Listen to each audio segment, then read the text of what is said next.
what President Trump doesn't seem to understand is that crime is something normal in Chicago. It's a tradition. We're all criminals here. I'm a criminal. This Wakanda guy is a criminal. This bitch with the white hair, she's black and she lives in Chicago, so she's probably a criminal. Just let us live peacefully in our crime-ridden shithole. Okay, we don't want you here. Thank you. What?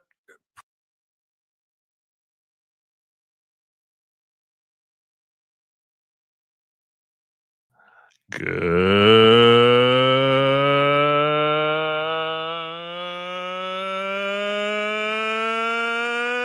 evening, everybody. Welcome to the following program. I am your host, Joe Neerman, a.k.a. Good Logic. As someone said, I'm not late. Sometimes time is early. Who said that? Someone said that. I was like, I like that. That's the way it works. Sometimes time is just early on me, okay? I'm not late. Time is early. I hope you all had a phenomenal day today. I personally had an excellent day. We are in the middle of our Jewish holiday. These are the intermediary days when we're allowed to do work, which is why I'm here, as opposed to the beginning days and the end days, which I'm prohibited from doing work, so I don't work on those days. So, but the intermediary days are like family time, very family-oriented outings type of thing. It wasn't like that back in the Heim. Okay, it wasn't like it almost certainly was not like that. But for American Jews, that's definitely what it's evolved into. But since before I was even born, so it's been a tradition. And today was a family outing, which I'll probably end up telling you at some point, only because my family was laughing hilariously at what a boomer I am.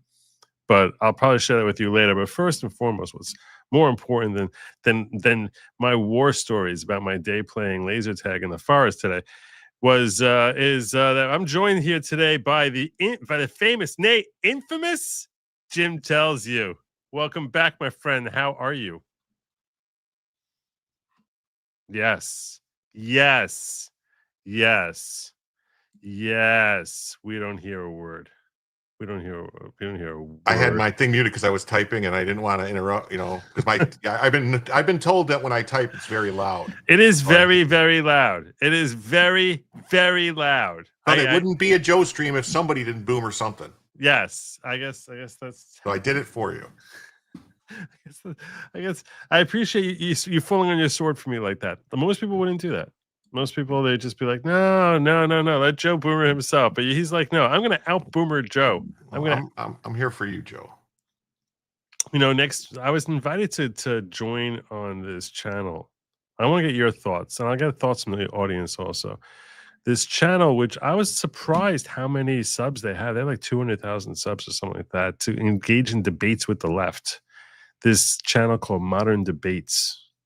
I don't know if you heard of this channel. I've never heard of it. I never heard of it either, but they have a couple 100,000 subs on both X, I think on X also, and on YouTube. And they're asking me to debate a couple of lefties, and they've set up all these different dates that they want me. And one date that they gave me, they want me to go next week. I really wanted to do the one that they're having on Tuesday. That Alex Stein is supposed to be on that one. Unfortunately, that is during the Jewish holiday, which I'm not going to be doing that. But then they want me to do next Thursday.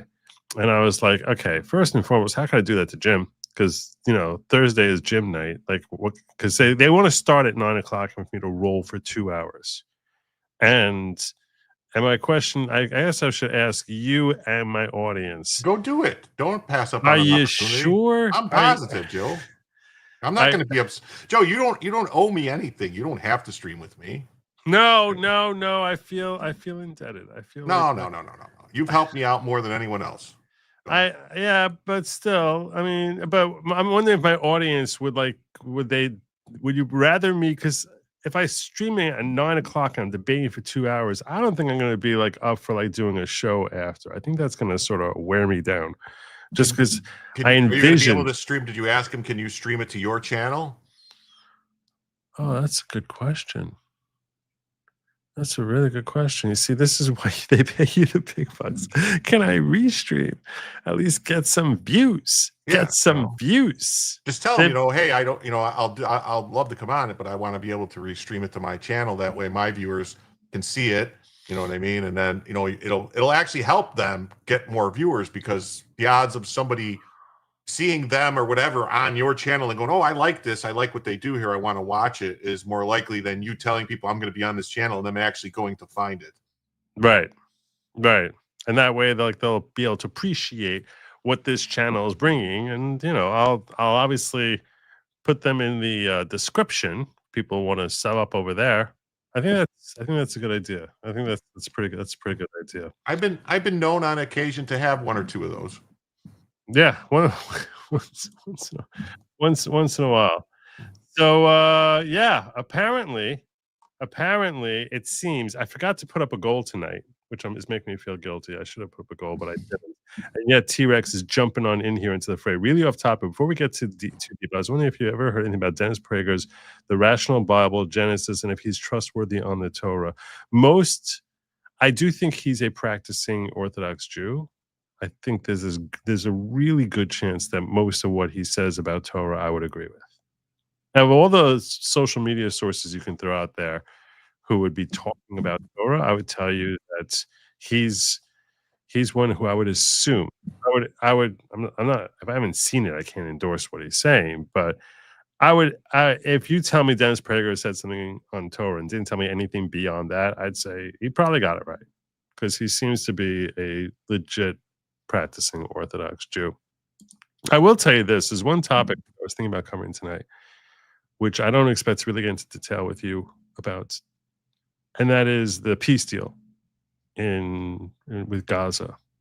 And I have a lot of thoughts about this peace deal. That was yesterday's news.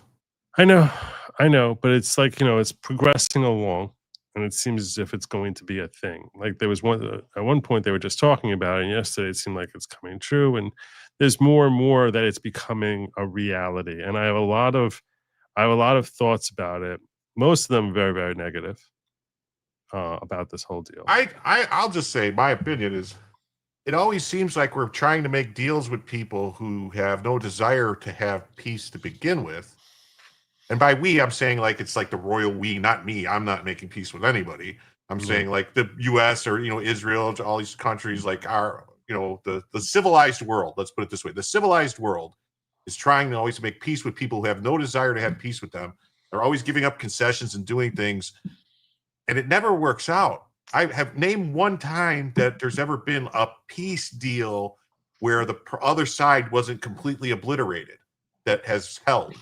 I mean, yeah, our peace with Germany held pretty well. Our peace with Japan held pretty well. There was a couple nuclear bombs that had a little bit to say about that. But where else has there been a deal that's ever been stuck to? Yeah. Well, you know what? I didn't put a goal up, but I will put a goal up now. I'll get into the whole peace deal if we hit our normal goal. I'll even count if that's what I'll put as the goal.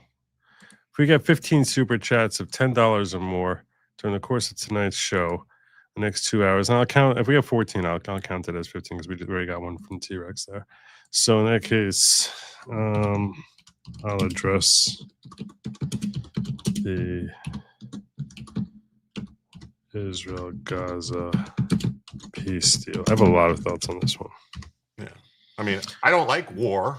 I don't think war is a good thing. But if somebody attacks you, you kind of, I don't know, man. You kind of got to respond. Like I said, I have a lot of thoughts. It's not taking my goal. Let me refresh and try doing that. I'm going to see why it's not taking my goal. Like I said, I have a lot. Give me a moment here. Let me try to do this.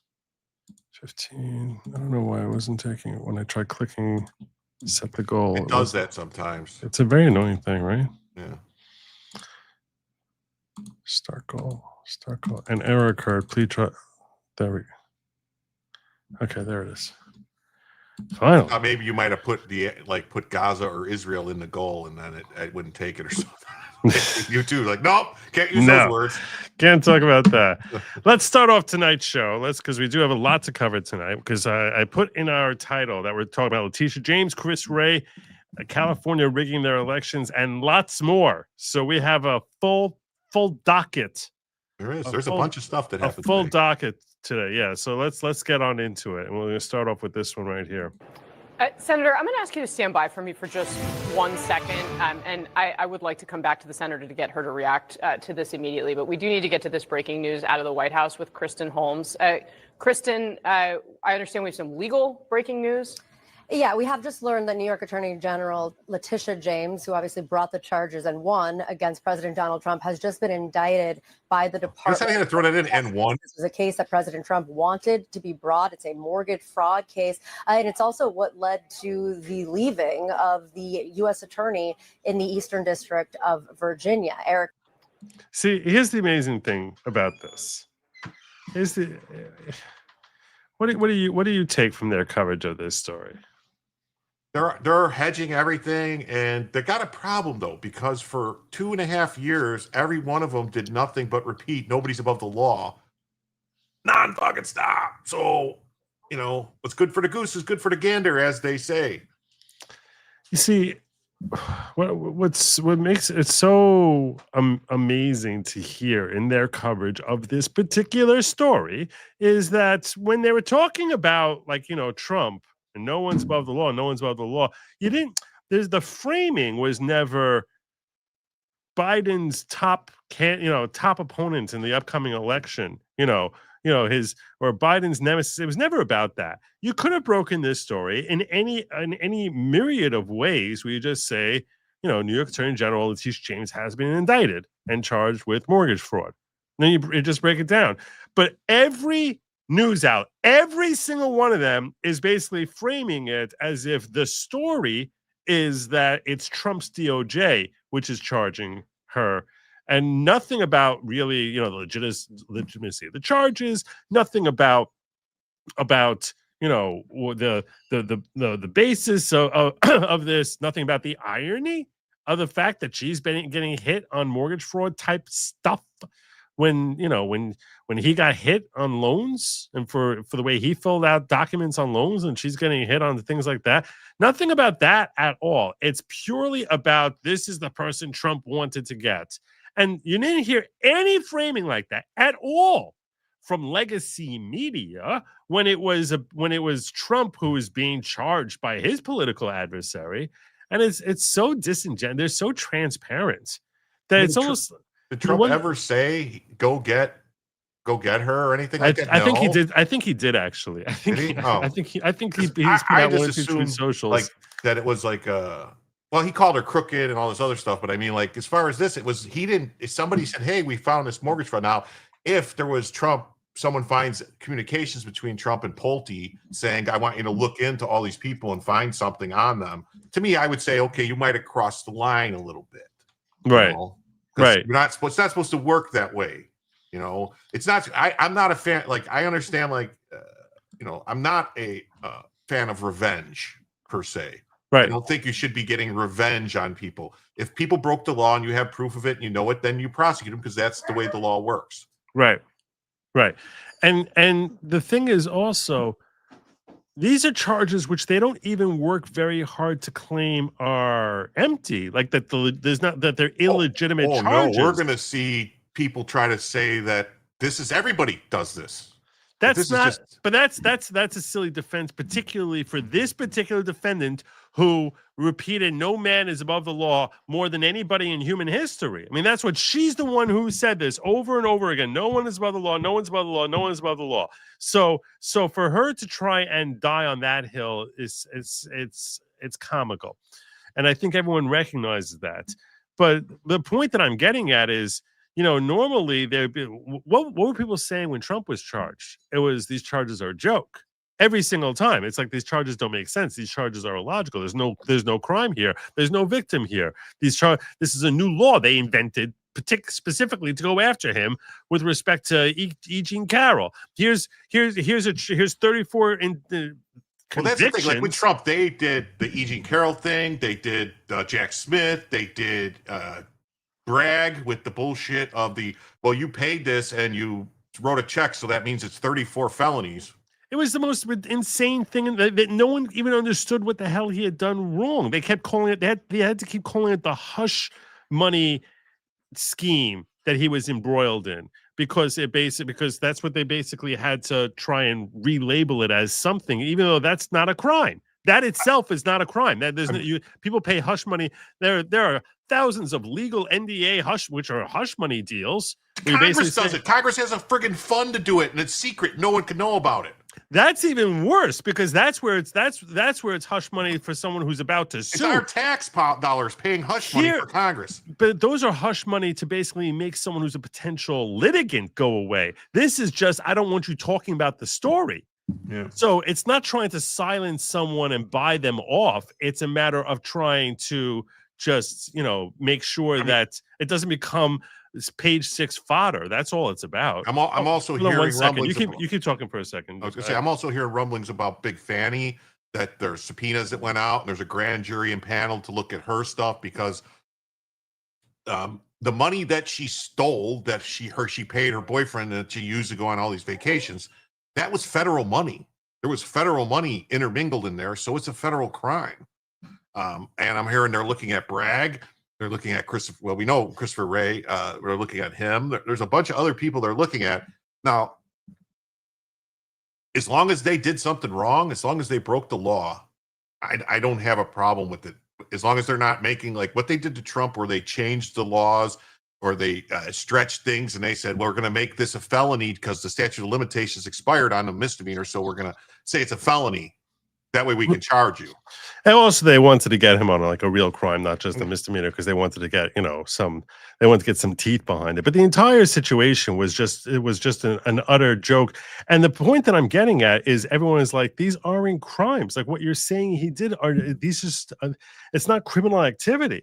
And you're trying to find ways, even with the DC case that they had. It's like, they realized they didn't have an incitement, so they tried coming up with some new convoluted theories as to how it is that they could try and convict him, because they knew that under the Brandenburg standard, he definitely had not committed any of these crimes. And the point that I'm getting at is that when it came, the difference between prosecution and persecution is when it comes to prosecution, when it comes to persecution, you have situations where you're like, you have to try and reinvent the law and try and find new and inventive ways to try and hold a person accountable. That's indicative that you're trying to go after the individual, as opposed to everyone sees what the crime is here. Everyone sees exactly what you did, how you gained from it, what you did from the entire. Everyone sees exactly what you did, and now you're being held accountable for it. That's prosecution. That's not persecution. That's the difference between pro and per. And it's ridiculous that when these stupid, ridiculous legacy media, which you wonder why their ratings are dying, it's because they don't care about sharing news. They don't care about actually informing a public.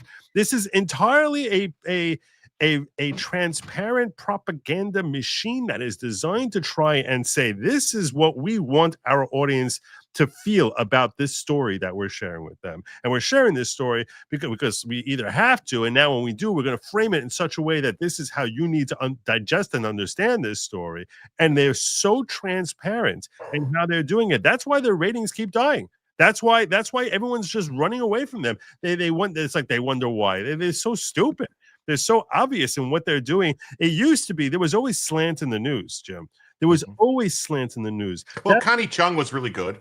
Yeah, but I'm saying is there was always slant in the news, but they got to a point where they didn't care. They don't care that you see the slant. They don't mind. They wanted to make it clear. You were making a joke about Connie Chung. Yes, you didn't get that. I just say it did. Wow, man, right over your head. I don't remember Connie Chung.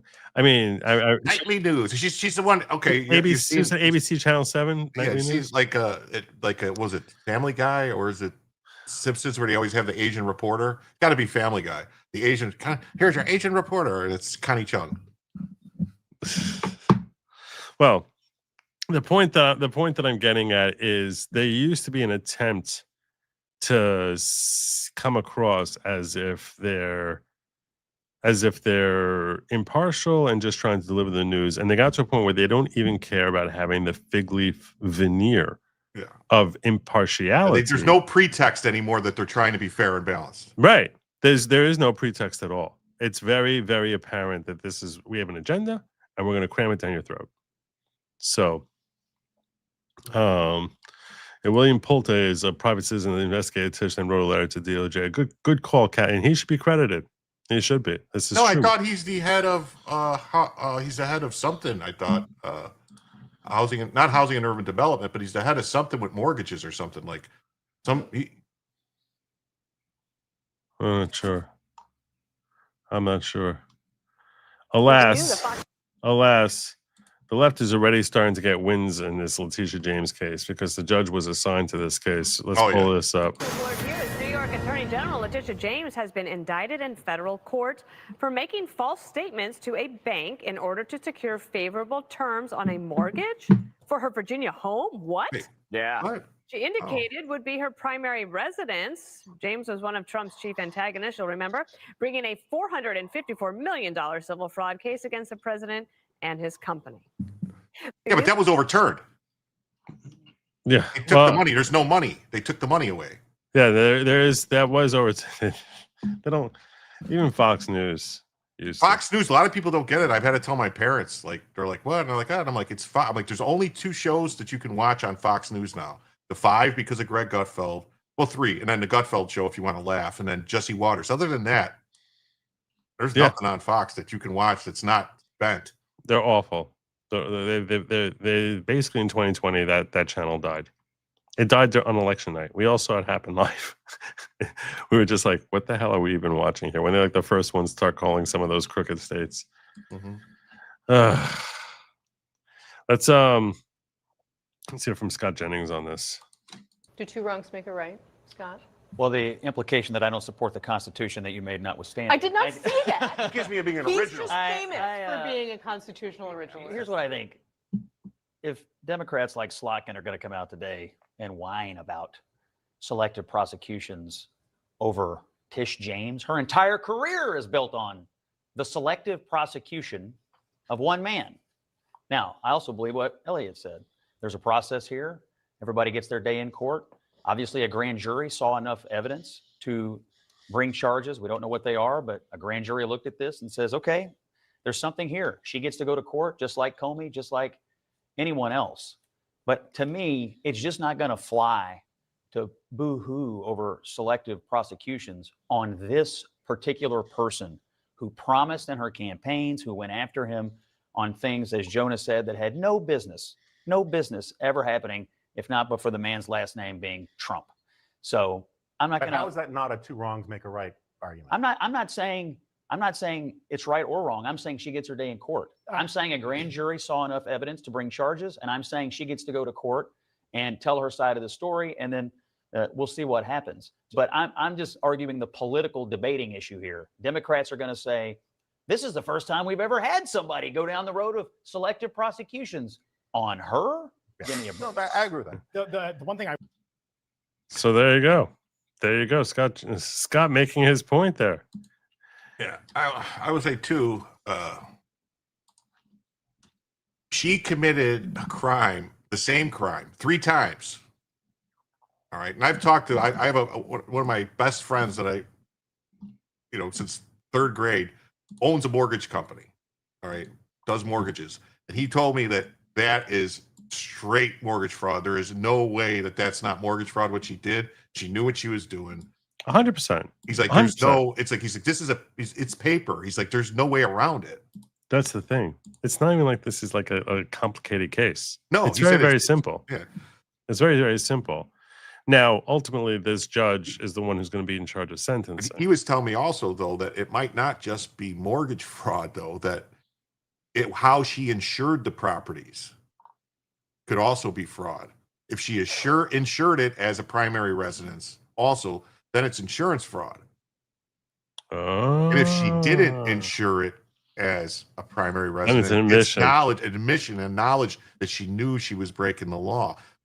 Because insurance companies are very quick to catch stuff like that. They'll figure out if you have 3 houses that are all your primary residents, and they'll go, "Wait, what are you doing here?" Right. Yeah.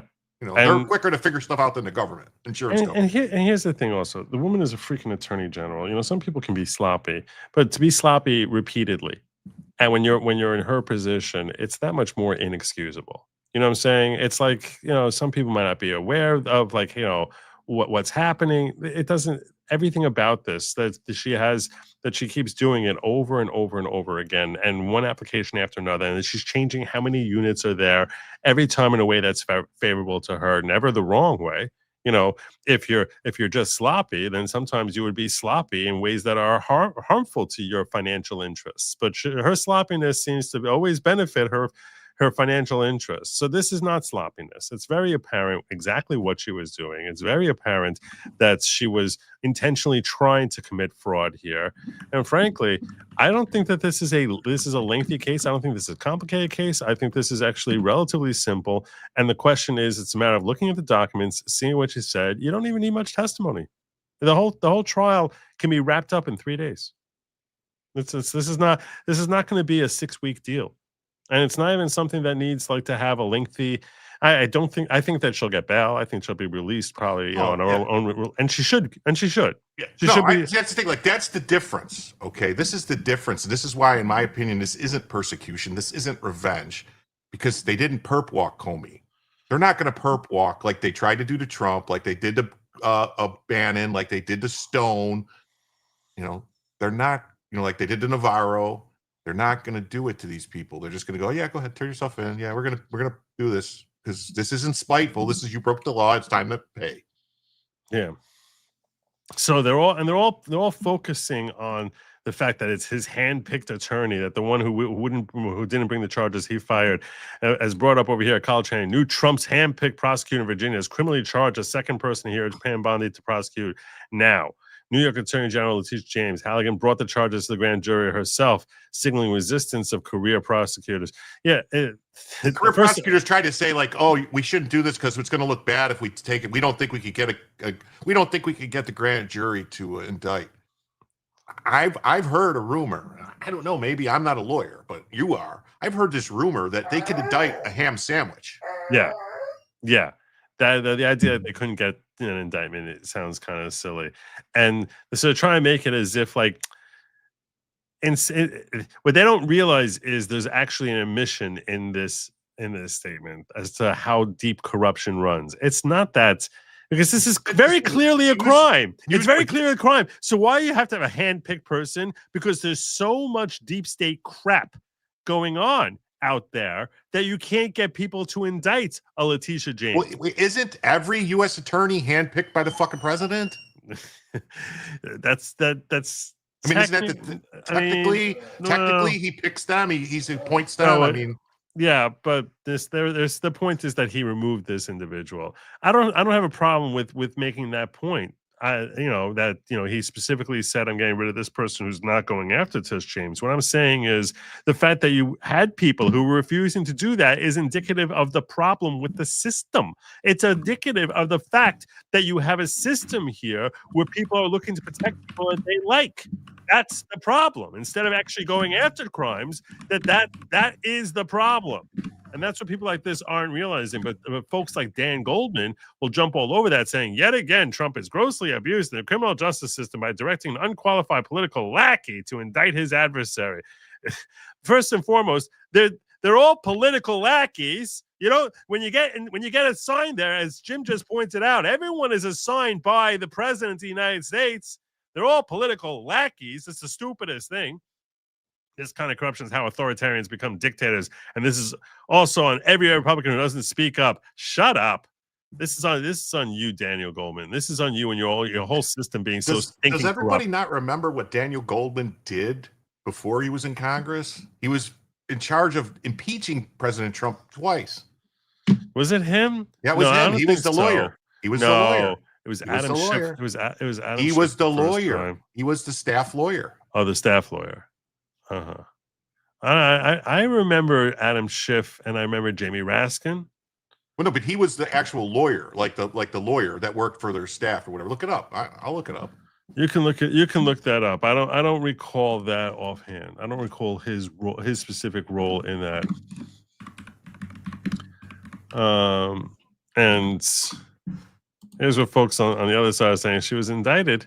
Chuck Schumer saying this is what tyranny looks like. President Trump is using the Justice Department as his personal attack dog, targeting Attorney General Tish James for the crime, prosecuting him for fraud and winning.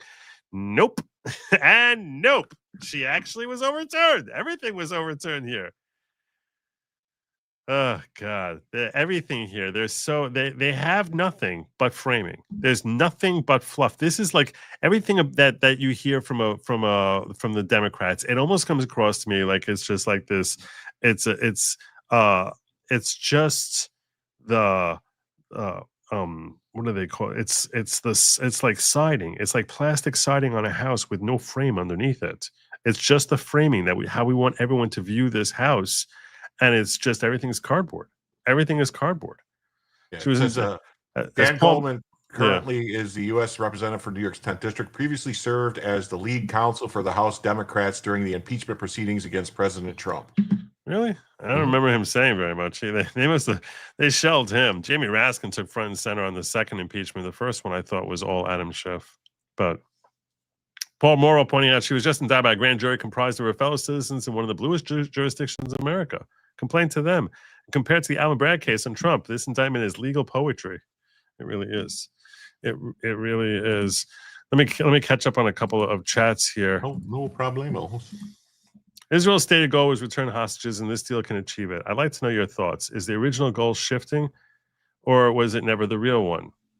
Now, I have a lot of thoughts, and it looks like we're well on our way to reaching our goal, and I'll probably get into it once we get there at the end of the show.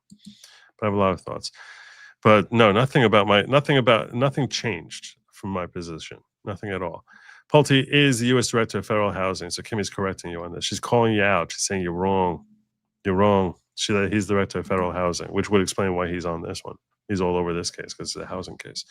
Excited to hear your thoughts on Israel-Gaza deal. Thank you. Thank you. Like I said, it seems like we're probably going to get there.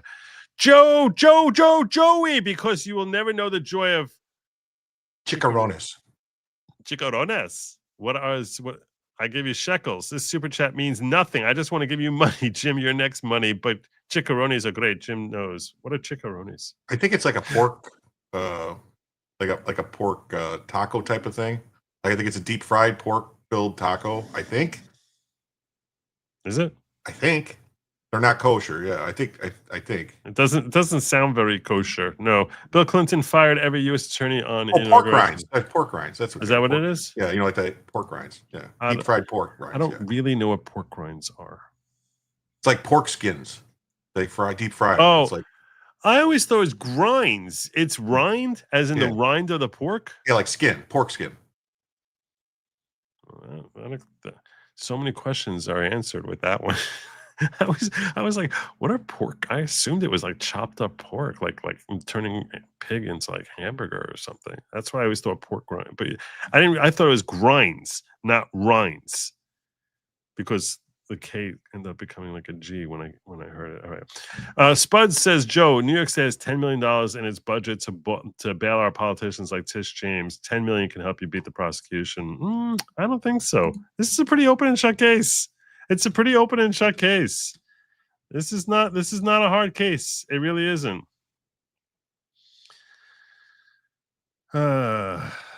Let's hear from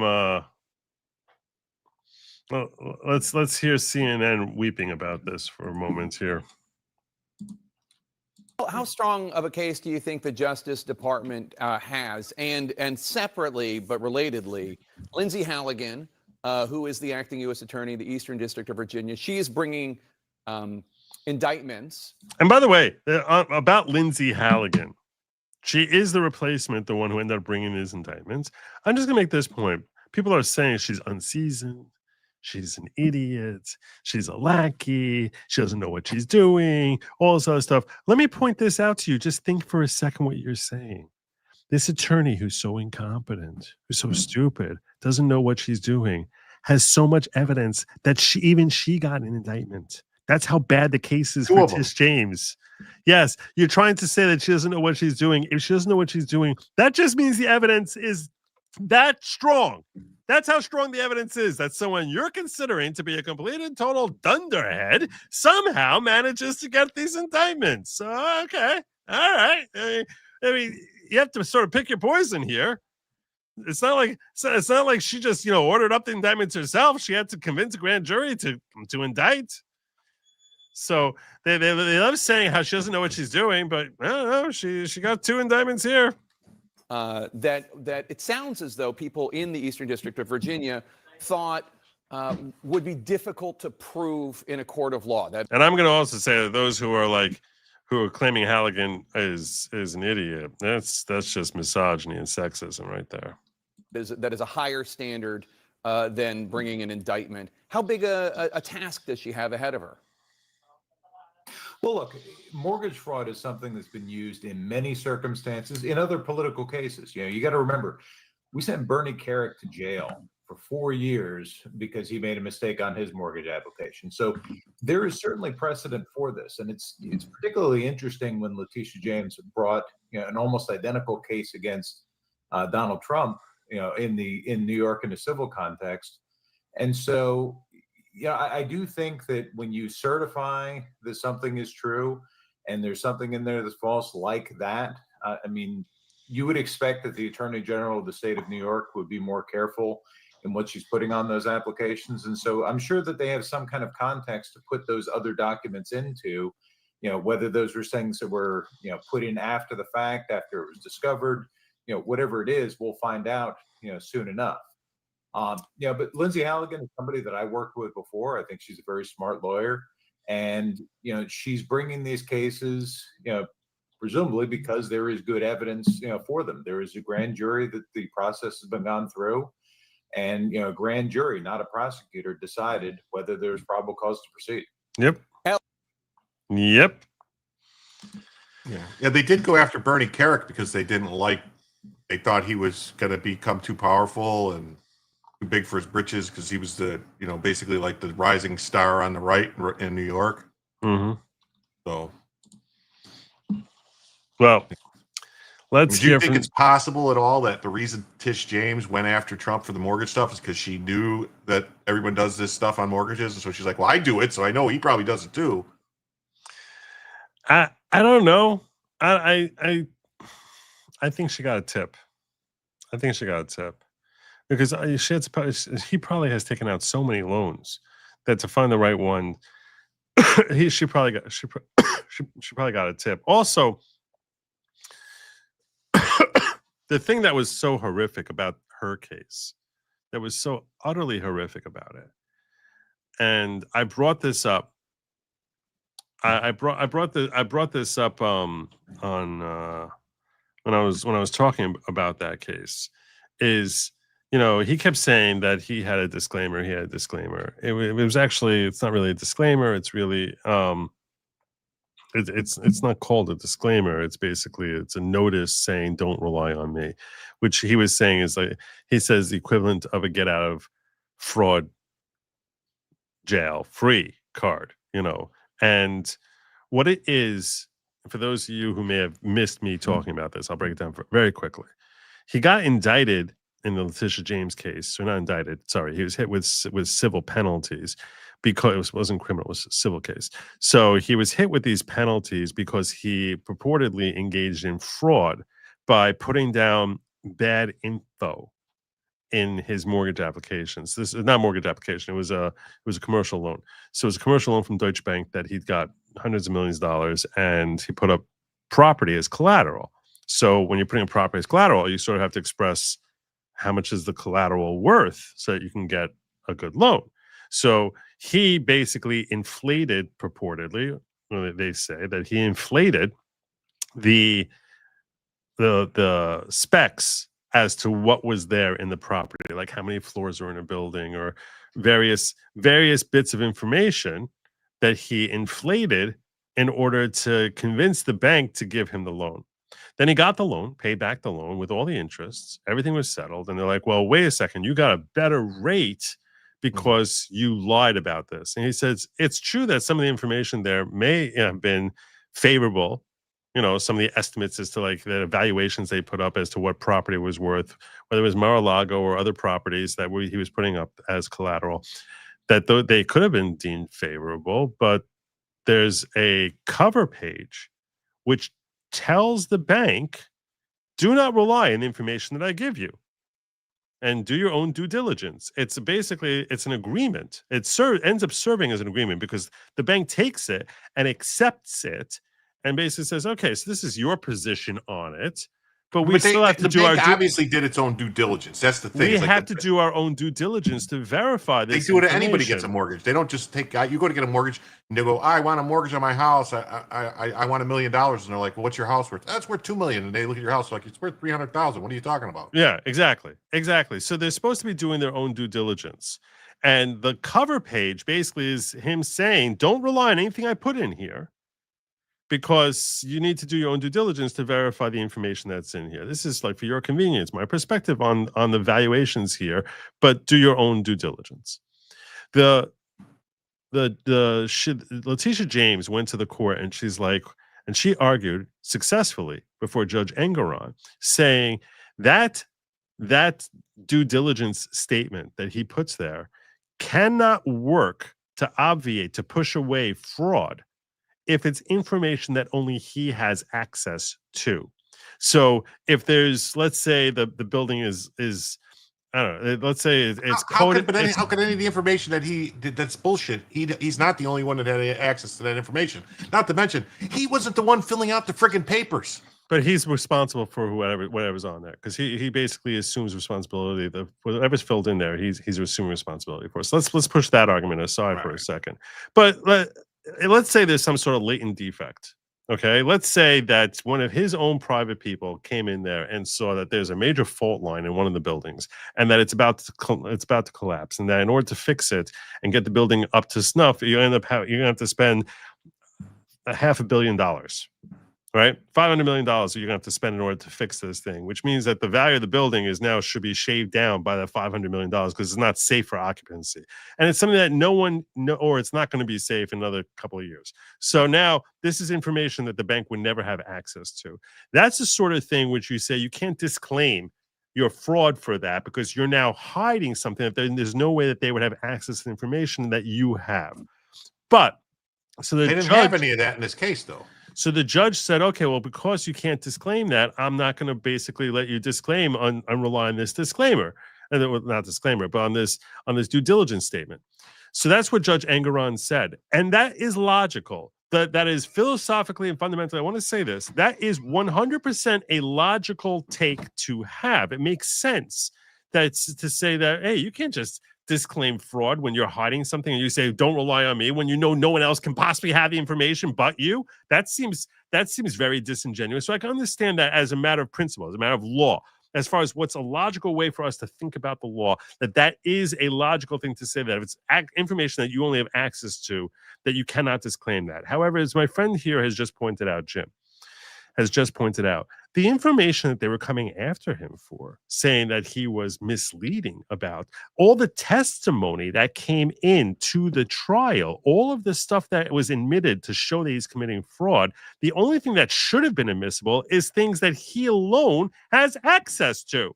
Because he can only disclaim the parts that he alone has access to.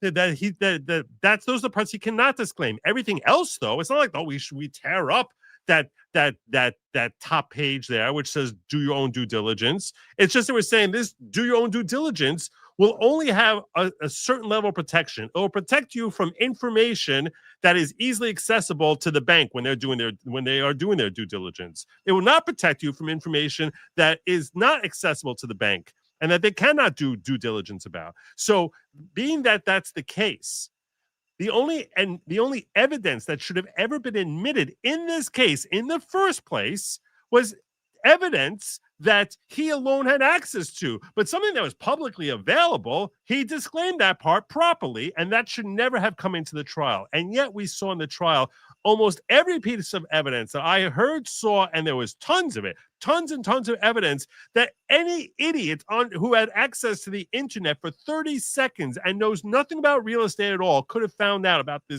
these properties. They're bringing in information. They're bringing in there saying he claimed that there was 87 floors when really there was only 82 floors. Will you tell me the bank can't figure that out? The bank can't send someone down. The bank can't look at oh, there's only 80 floors. It's a building everyone's using every day in downtown Manhattan. Everyone knows how many floors is in the building. You think that was that something that because now they're saying 87 floors, did they count the sub basements and the basements, or did they not count those? What he explained, I mean, I didn't want to get into this whole long case, but what he explained was that he had air rights. And I know that will sound like a bogus, silly thing to most people, but he's a real estate magnate and he's been doing this for decades. He was born and bred doing this business. So he understands that in New York City, there is a concept called air rights. What does that mean? It means because you can't build new houses and new structures or new buildings in downtown Manhattan, every inch of real estate is already accounted for pretty much. So the only place you can build is up. And the right to build up is something that is bought and sold for millions of dollars in New York City. Companies will pay millions of dollars for what they call air rights. It has a legitimate value to it because you have the ability to build up and have now property in downtown Manhattan, and Scott penthouse property for a commercial building, build offices up there, and this on the 87th floor, that's worth a lot of money. So those air rights have value. So he was basically incorporating not just the actual physical structure as it stood, but including the floors that he had the right to build up to. That's why he was like tacking on floors. But my point to all of this is, if they're saying he was misleading about how many floors there were, and I can understand someone saying, well, that's kind of misleading. Someone who reads this would think that. That's fine, because he disclaimed that. He said, do your due diligence. And that's exactly the sort of thing. If they did 10 seconds of due diligence, they would know how many floors there are. They hit him on, they tried claiming his valuation on Mar-a-Lago was flawed. They said Mar-a-Lago was only worth $18 million, when frankly, his front lawn is probably worth $18 million in that property.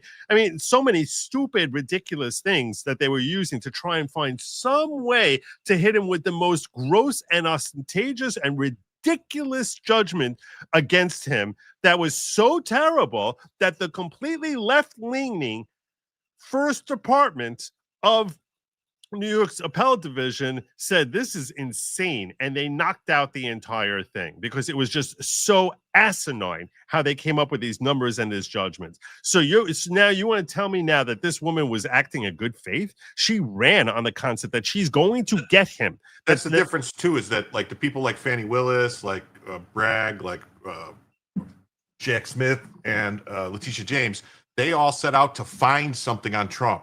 And they spent months trying to find something to pin on him. They went through everything. I mean, they dug through everything. Trump didn't say, I'm going to pin something on Letitia James. Someone said, hey, looks like she committed a crime here. Yep. We found this paperwork, Well, anyway, but now she's playing. It's funny because she kept whining about how Trump looked like a victim. So now she's coming out now to try and seem like she's a victim now. She's going to stand strong. I will survive. I will survive. Here we go. This is nothing more than a continuation of the president's desperate weaponization of our justice system. He is forcing. She looks like she's trying out for some sort of movie role here. Federal law enforcement agencies to do his bidding.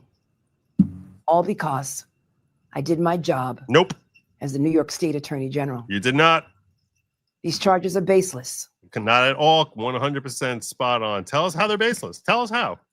And the president's own public statements make clear that his only goal is political retribution at any cost. Not really. He could have come after you sooner if that was the case. The president's actions are a grave violation of our constitutional order. Not at all. Not in any way, shape, or form. You're going to need to walk me through. How is this in any sort of way a grave violation of constitutional and have drawn sharp criticism from members of both parties. I didn't hear from anybody on the right. You tell me. You're the one who's doing the research for tonight. You see, you know what? Republicans come out there and say They found one guy, Michael Steele, the guy who used to be the head of the RNC back when Bush was president, but it turns out that he's just a Democrat. The Lincoln Log, one of the Lincoln Log people. Yeah. Adam Kinzinger, Liz Cheney. Liz Cheney is her go-to now. His decision to fire a United States attorney who refused to bring charges against me because that person was corrupt and replace them with someone who is blindly loyal not to the law, but to the president, is antithetical to the bedrock principles of our country. That's not accurate either, actually. Didn't she get people to come from Biden's DOJ to come work for her to help her get Trump? To prosecute the case. Oh, okay. Yeah, all right. yeah. Good catch there, Jim. Yeah, okay. I thought I remembered something like that. I don't know. On both sides of the aisle to speak out against this blatant perversion of our system of justice. Tell us how you're not guilty. Explain to us how. Because Trump was coming out here telling us these are all the ways I'm not guilty. Tell us how. I stand strongly behind my office's litigation against the Trump organization, which was overturned by the First Department. The very left liberal First Department overturned the work that your department wasted millions and millions of New York City taxpayer dollars on. We conducted a 2-year investigation, which fell apart and got nothing. Based it on took 2 years to find something on him. And she's not admitting. Yeah, we spent 2 years looking, and this is what we found: this one thing, paperwork error. Not politics, even though she ran on "I will get Trump."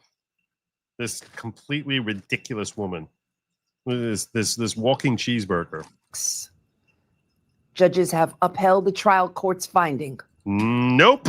They basically said, your whole judgment here, gone. That Donald Trump, his company, and his 2 sons are liable for fraud. Nope. How much do they owe? Tell us how much they owe, Tish. How much money did you collect on that judgment? I'm a proud woman of faith. You're a failure. You're a walking joke. And I know that faith and fear cannot share the same space. Share the same space. She thinks she's giving like a sermon here. And so today, I'm not fearful. I'm fearless. Oh, yeah, you're fearless. Well, we'll see how you look fearless. As Nancy Pelosi said, she'll have her day in court and right to prove herself innocent. There you go. That's what Nancy Pelosi said about Trump, remember? Yeah, nice. Teaches me, no weapon formed against me shall prosper. We will fight these baseless charges aggressively. Oh, yeah? On what basis? What's so baseless about them? Tell us how. Tell me one way they're baseless. And my office will continue to fiercely protect New Yorkers and their rights. Not going to be your office for much longer, honey. And I will continue to do my job. You never did your job. Never, ever. No. But, so there you go. There you go. She'll be kicking and screaming all the way to court.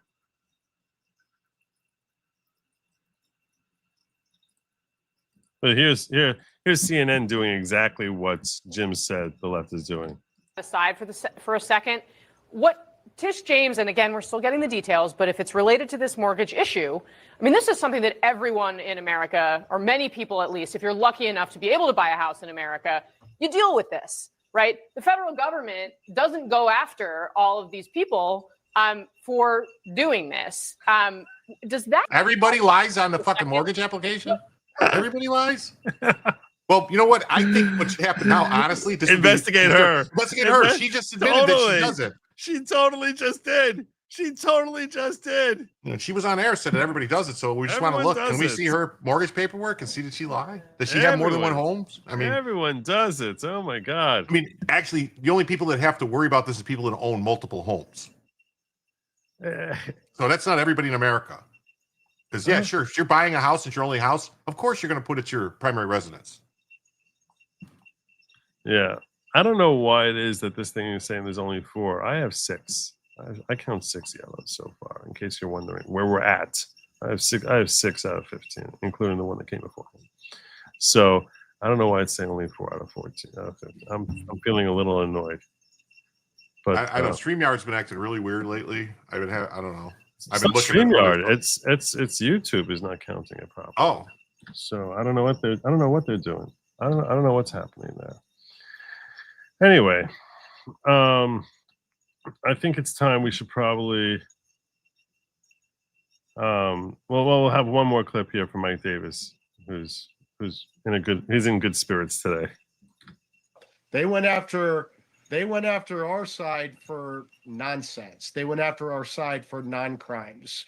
They politicized and weaponized intel agencies and law enforcement with made-up charges that eventually got kicked by the Supreme Court. It wasn't just Trump and his top aides like you, Bannon and Navarro and Jeff Clark. You guys have the wherewithal to fight this. They went after parents, Christians, protesters on January 6th. They hunted them for years. So these lawfare Democrats, I would say, we are just getting warmed up.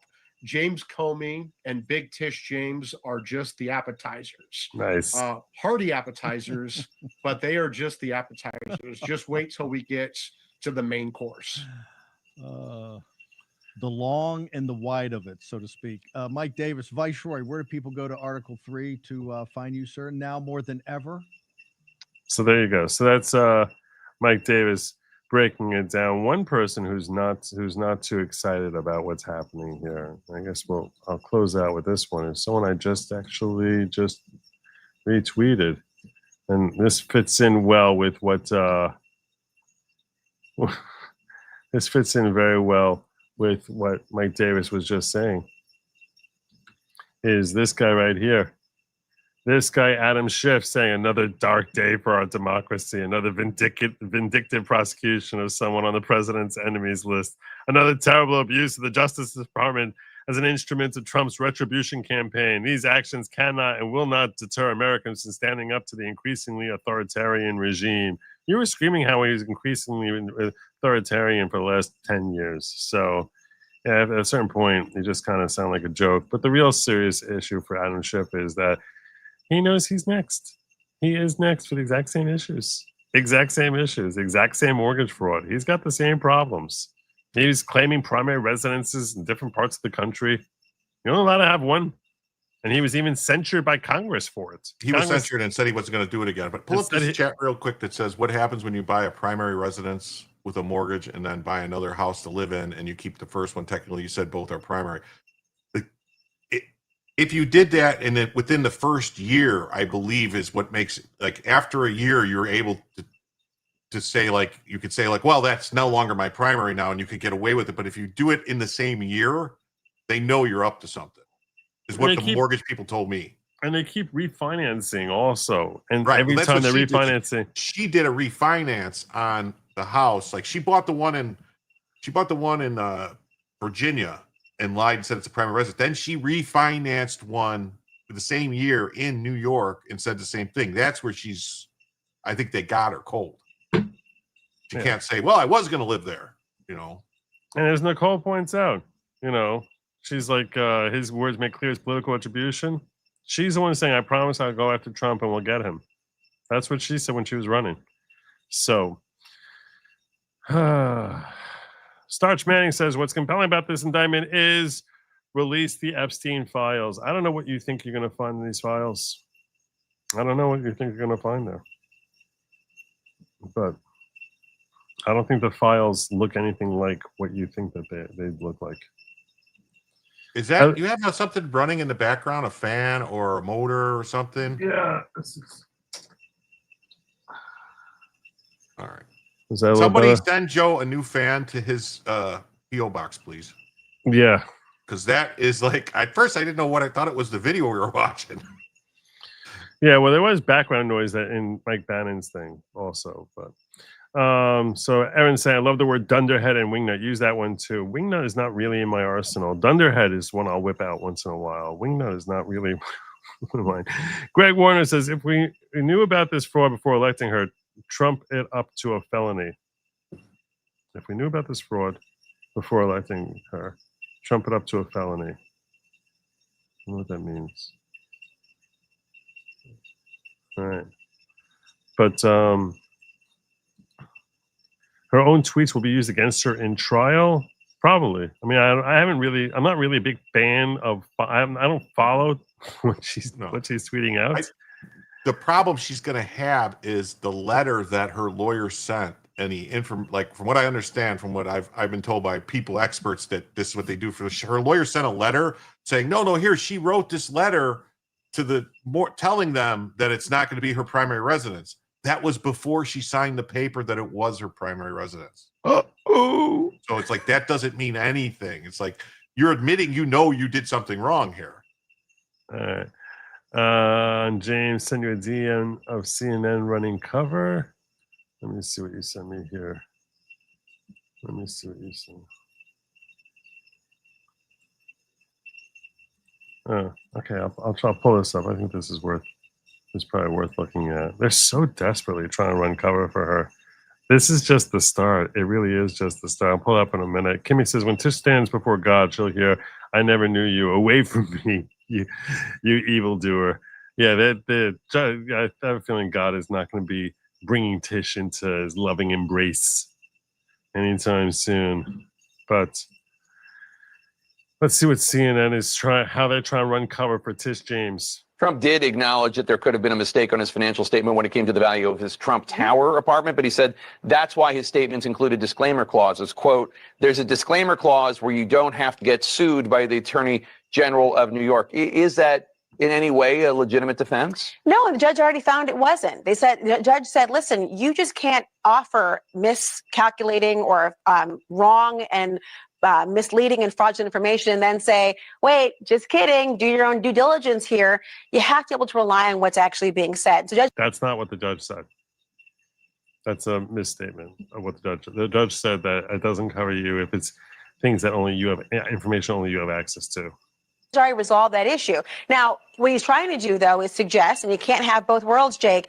He can't, on the one hand, say he's in control of everything. On the other hand, say, look, everyone else told me this, and I handed it over and delegated. Both can't be true on a fraud trial. You have to prove that it's done knowingly. And so if it's a mistake, that's actually relevant criminally. It has to be, if it is a mistake and the person says, look, it's obviously a mistake, here's evidence it's a mistake, then you can't prove intent, and that's important. They've acknowledged, Letitia James seems not, there was an error on a power of attorney form. They would try to argue that that was no intent of wrongdoing if she was presenting throughout, and the bank itself did not feel it was defrauded because they had the correct information despite one false document. Well, Jake, the key question is, would she be the only one that would know if she was going to live there or not? Wouldn't that be information only she would have? Yeah, that would be. You're saying to the same argument. Yeah. So she withheld information that only she would know. The bank had no way of knowing unless they were going to follow her around with private investigators to see where she lived. It's not the same thing because it's not a disclaimer the way that we have with Trump. So it's not exactly a parallel situation in that regard. So, you're really stomping all over my stuff today, Joe. When we venture into legal things, I need to make sure I'm always very precise. So that's why. I appreciate you asking the questions, because the questions you're asking, I assume that a lot of people in my audience are probably asking. So, and you're saving them in super chats. Mortgage fraud case is whether Letitia James intentionally and specifically made a false representation. So as Kara said, now they're going to have to prove their case to a jury eventually beyond a reasonable doubt. And if this is a mistake or something that was done inadvertently, that's not going to be enough to support a criminal charge against Letitia James. Yeah, good luck with that. Good luck that this was a mistake. Good luck that she's making mistake after mistake after mistake after mistake. There's so many different mistakes. So many different mistakes. Well, she made the same mistake 3 times on 3 different mortgages. So many different mistakes about how many units when she's dealing with multiple unit dwelling issues. So many mistakes where she claims that something that she needs to have, it can't be something that's got 5 units and she's claiming it's got 4 in order to be eligible for various loans and things of that nature.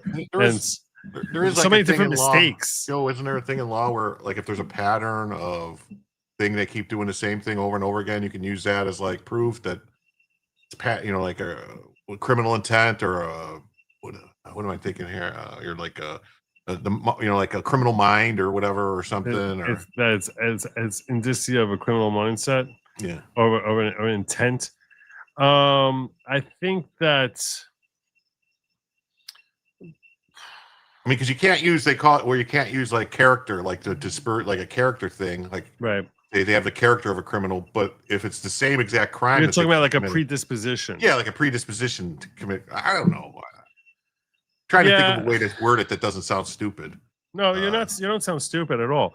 What I would tell you is that the predisposition, where I see that coming up more, is when you're talking about issues of entrapment and things of that nature. That you can't argue entrapment if you're predisposed towards something. But I mean, I guess that you can say that if someone has a, I think at a certain point. Because didn't they let? Sorry, I didn't mean to cut you off, but didn't they let like people that Trump that never had anything to do, like never brought any case against Trump, come in on the case with E. Jean Carroll and testify that he did stuff to them too? One more time. I swear they brought in people that were uncharged, like Trump was never charged with anything. Trump never. They also didn't they do it in the other case too, the Alvin Bragg case? Like they brought in other people to say he did this stuff that had nothing to do with the. Oh, to show that he has a predisposition pattern, like it was a pattern of behavior on his part. I don't know about that. I don't know about that. That's more likely to come up in a civil case than a criminal case. Oh, okay. That's more likely because in a criminal case they want to make sure that the jury is convicting on this particular charge. So I would not expect information. Well, unless it's Trump, that the judge just says convict on anything, and you don't even have to agree what it is. And well, with Trump, those were civil charges, right? You're talking about E. Jean Carroll. The 34 charges. That was it said because they needed to get it to be a felony, it had to be some other crime, and it was and the judge said, you know, you don't have to agree. Just if you think it's any crime, you guys can look at this crime, you can look at this crime, and just figure it out. That was bizarre. Yeah. That was bizarre what happened there, where they basically, that seemed to just go against all norms of criminal justice altogether, where he was like, pick your crime. But I think that the rules are a little different for civil and criminal court, and that's why I don't want to weigh in on this because I'm not a criminal defense attorney, so I don't want to weigh in on that. But my gut would be, if someone was just talking to me in a bar, if you were sitting there and having this conversation over a beer, I would say to you, I don't think that's going to fly in criminal court because they want to ensure that the jury is not convicting for a different crime. At least I would hope it wouldn't be flying there. But what is the jurisdiction? That's equals guilt. The jurisdiction is what do they say? Northern District of Virginia? Eastern District of Virginia. Eastern District of Virginia. Yeah.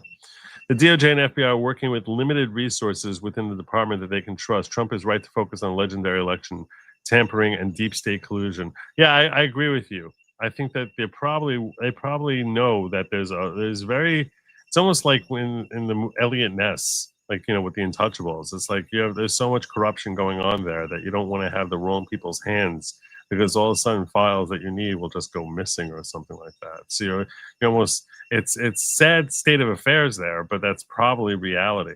I think that's what I did understand, where these people are talking about all this, like with the Epstein stuff, like the files that would be important with Epstein, would be the stuff that they got when he was first arrested in the 90s or the 2000s. You know what I mean? Like that first arrest. I don't even remember when it was, but that's the stuff that would have all the information, not the stuff that then they just arrested him a couple years ago. Right. You know. Yeah, true. Zillion says, Joe, I just want to give you money because, like you, I also hate Native Americans. What? No, I don't. What? No, I do not hate at all. I think Native Americans, many of them are cool.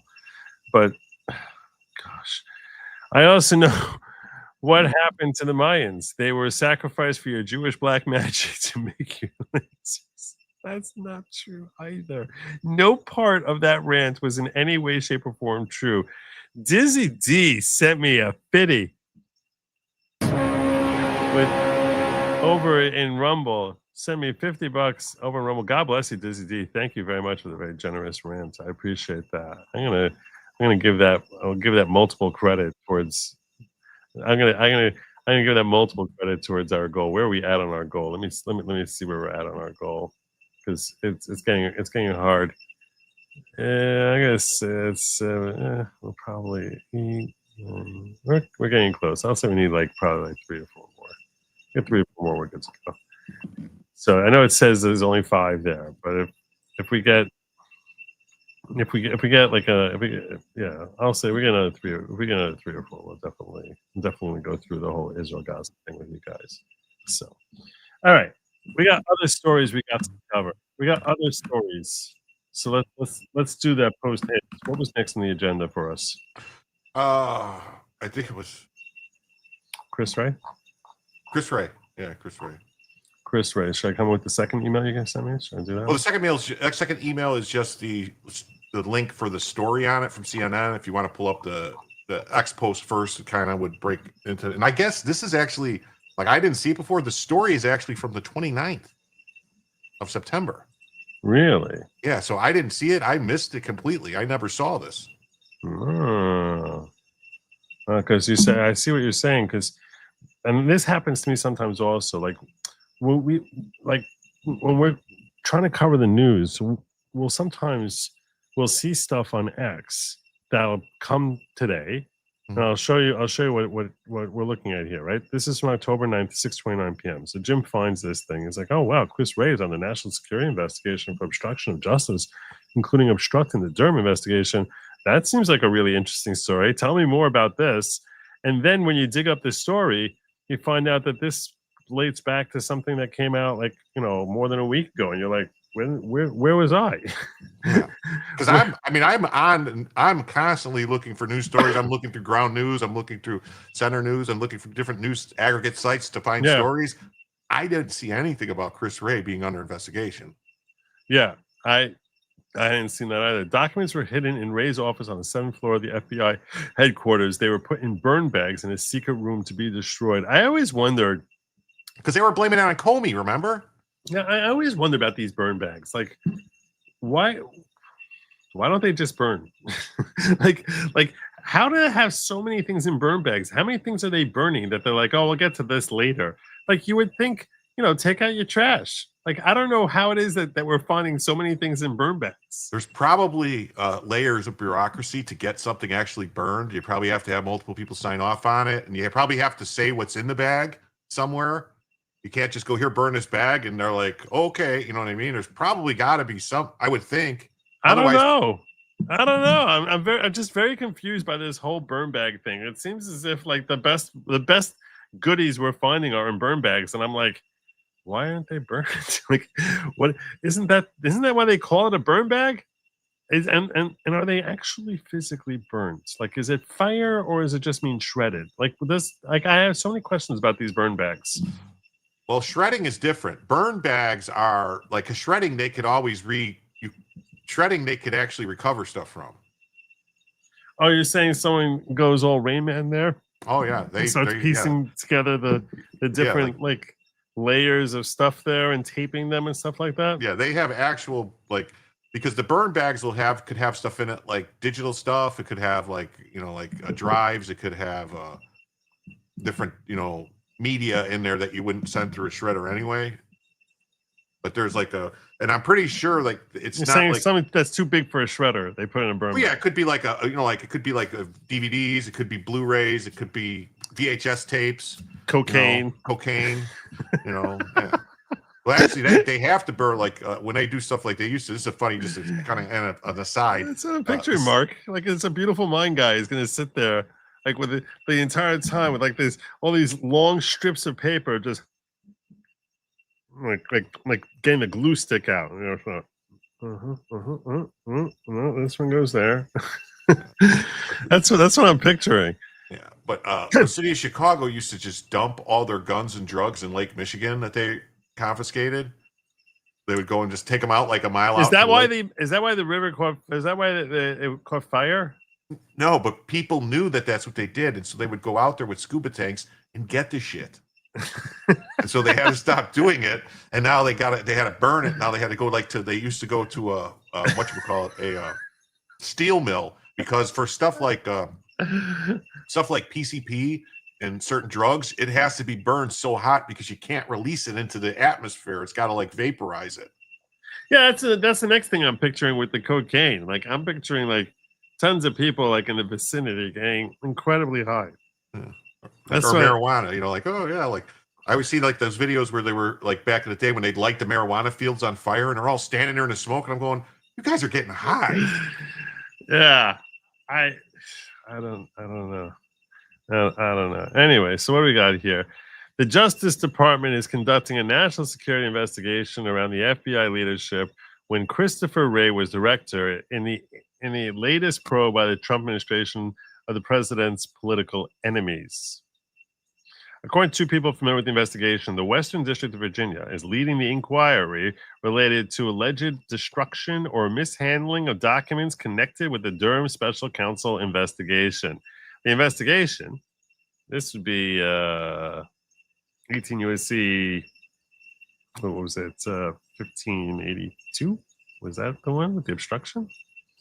The investigation is looking at, I don't know why I'm drawing a blank on that one, is looking at multiple potential subjects from the top leadership of the FBI from 2020 through 2024. At the time, Wray was director.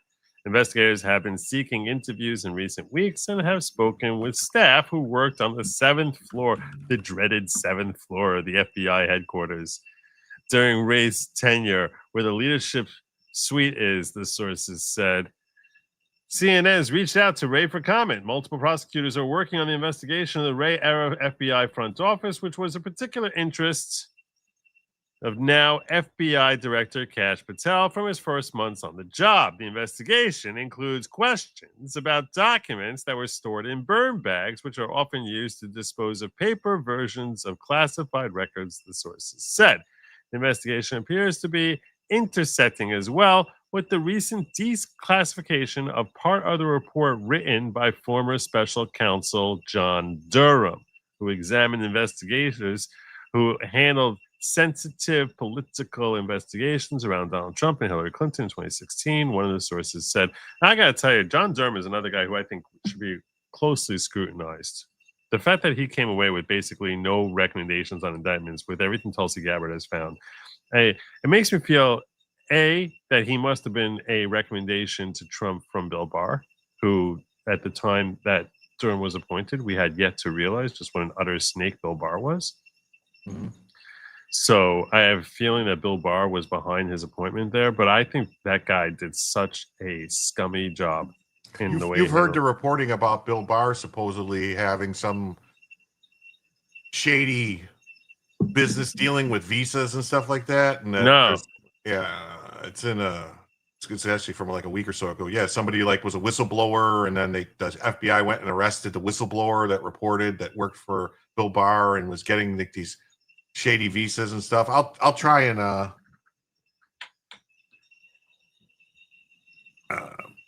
I'll try and get it for you later. Like not today, another day. I'll get it back to you just so you can look at it. Like so, supposedly there's Bill Barr was involved in something where they were basically selling visas to get people into the country. Interesting. I'd be very curious about that. If you can let me know about that, I appreciate it. Yeah. All right, what else we got here? This is more of the same here. So Doge AI is reporting the FBI 7th floor document destruction scandal isn't surprising. It's standard operating procedure for bureaucrats, quote, weaponizing power. Director Kash Patel, Deputy Bongino have exposed systemic corruption with the Oversight Project's criminal referral detailing Wray's false testimony about Chinese election interference and anti-Catholic targeting. Interesting. Chinese election interference and anti-Catholic targeting. When 20,000 fake IDs for mail-in fraud get buried while burn bags mysteriously fill up, it proves the swamp protects its own. This is exactly what we were just talking about with Durham. This isn't just about Durham. It's about an entrenched culture of political espionage that Trump's DOJ is finally dismantling. Full transparency isn't optional. Every shredded page fuels public distrust. Patel's investigation must follow the paper trail straight to Wray's locked drawers. I agree with that.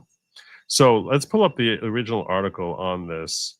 Let me get through a couple of these here. Joe needs to adjust the mic cutoff. It's picking up that fan something awful. I think it's Jewish black magic trying to entrance me into the magic. And that's Allison is also upset with this thing. I don't know why. Is it still bad? You're muted. I still hear it.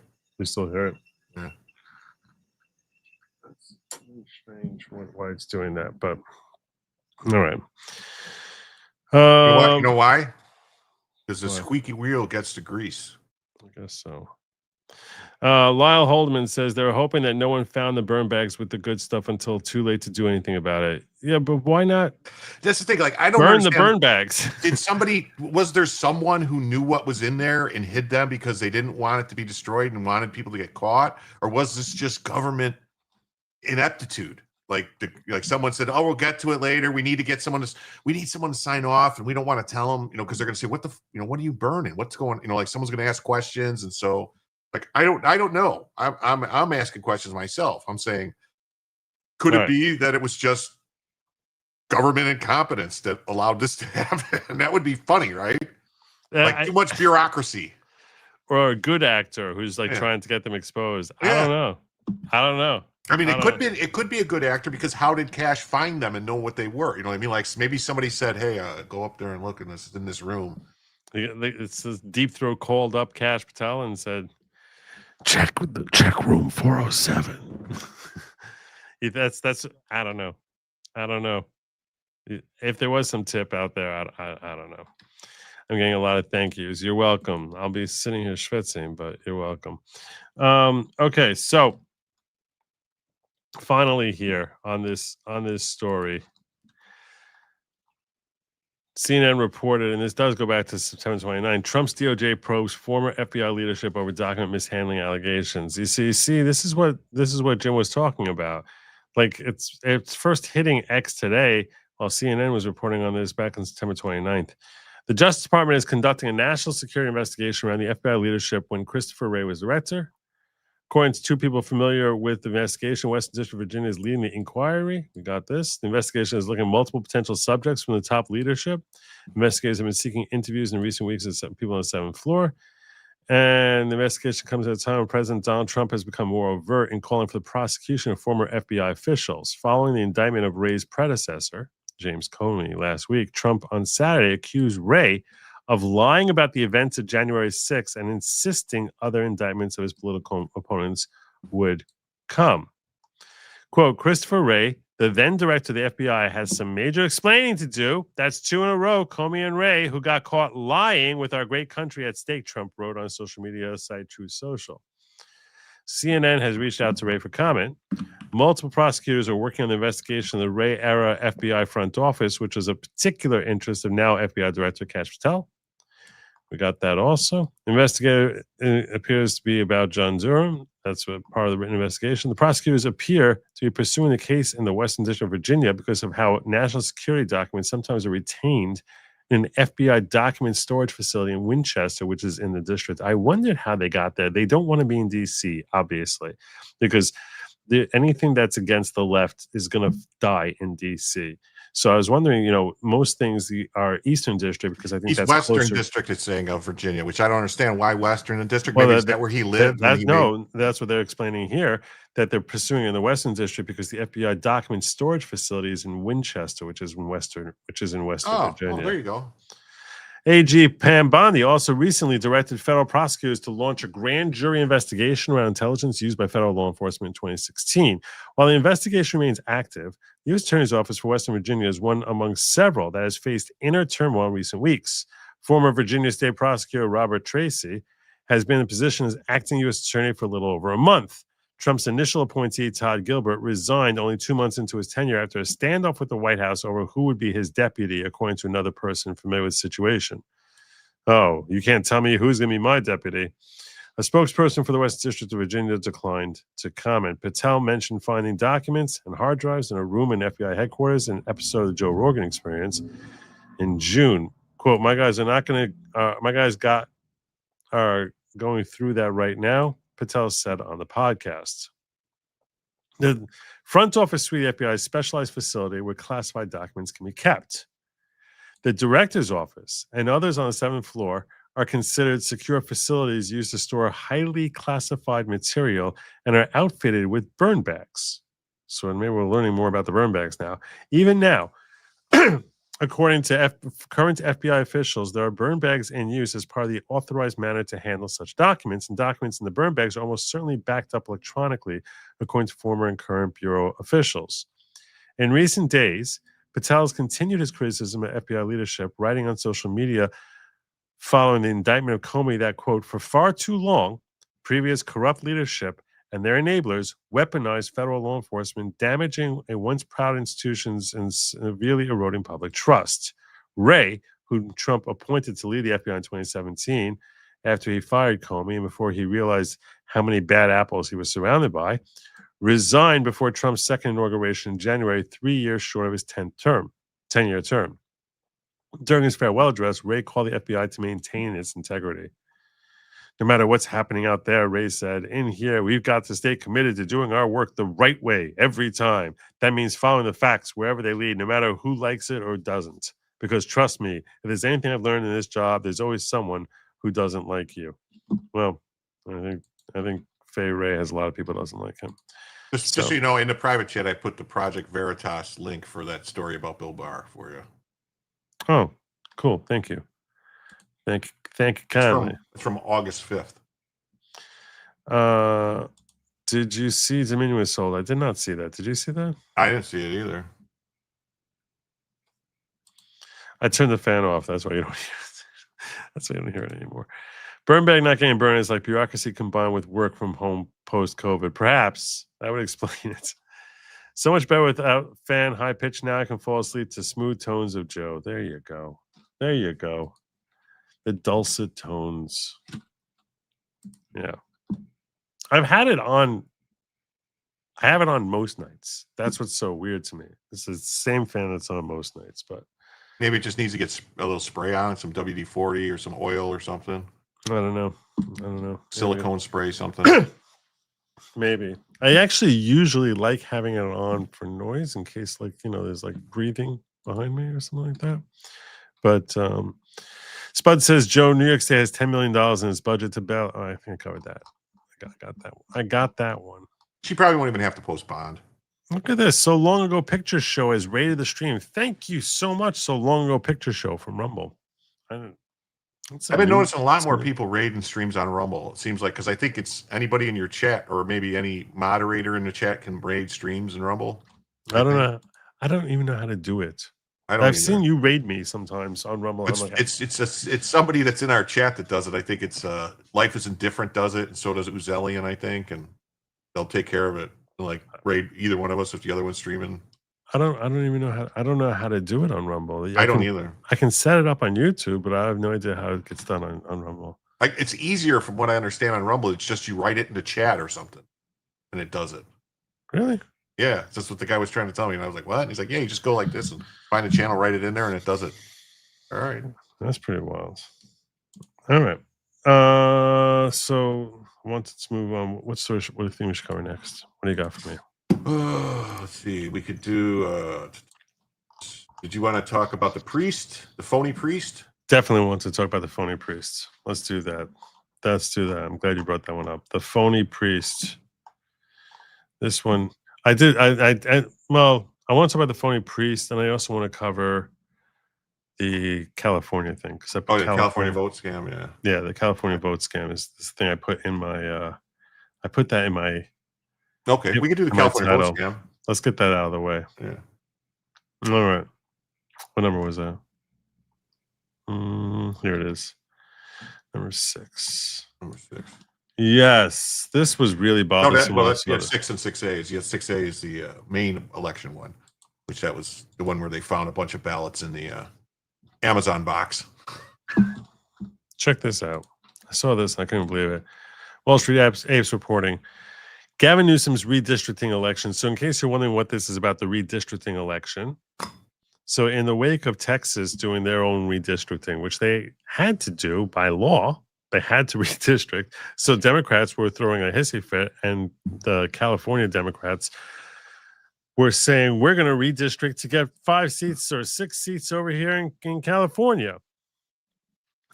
Now, California has its set up as to how it is that they structure, how they redistrict. So they're trying to change their laws. In order to change their laws, they need to have a proposition go out on a ballot that Californians will vote on.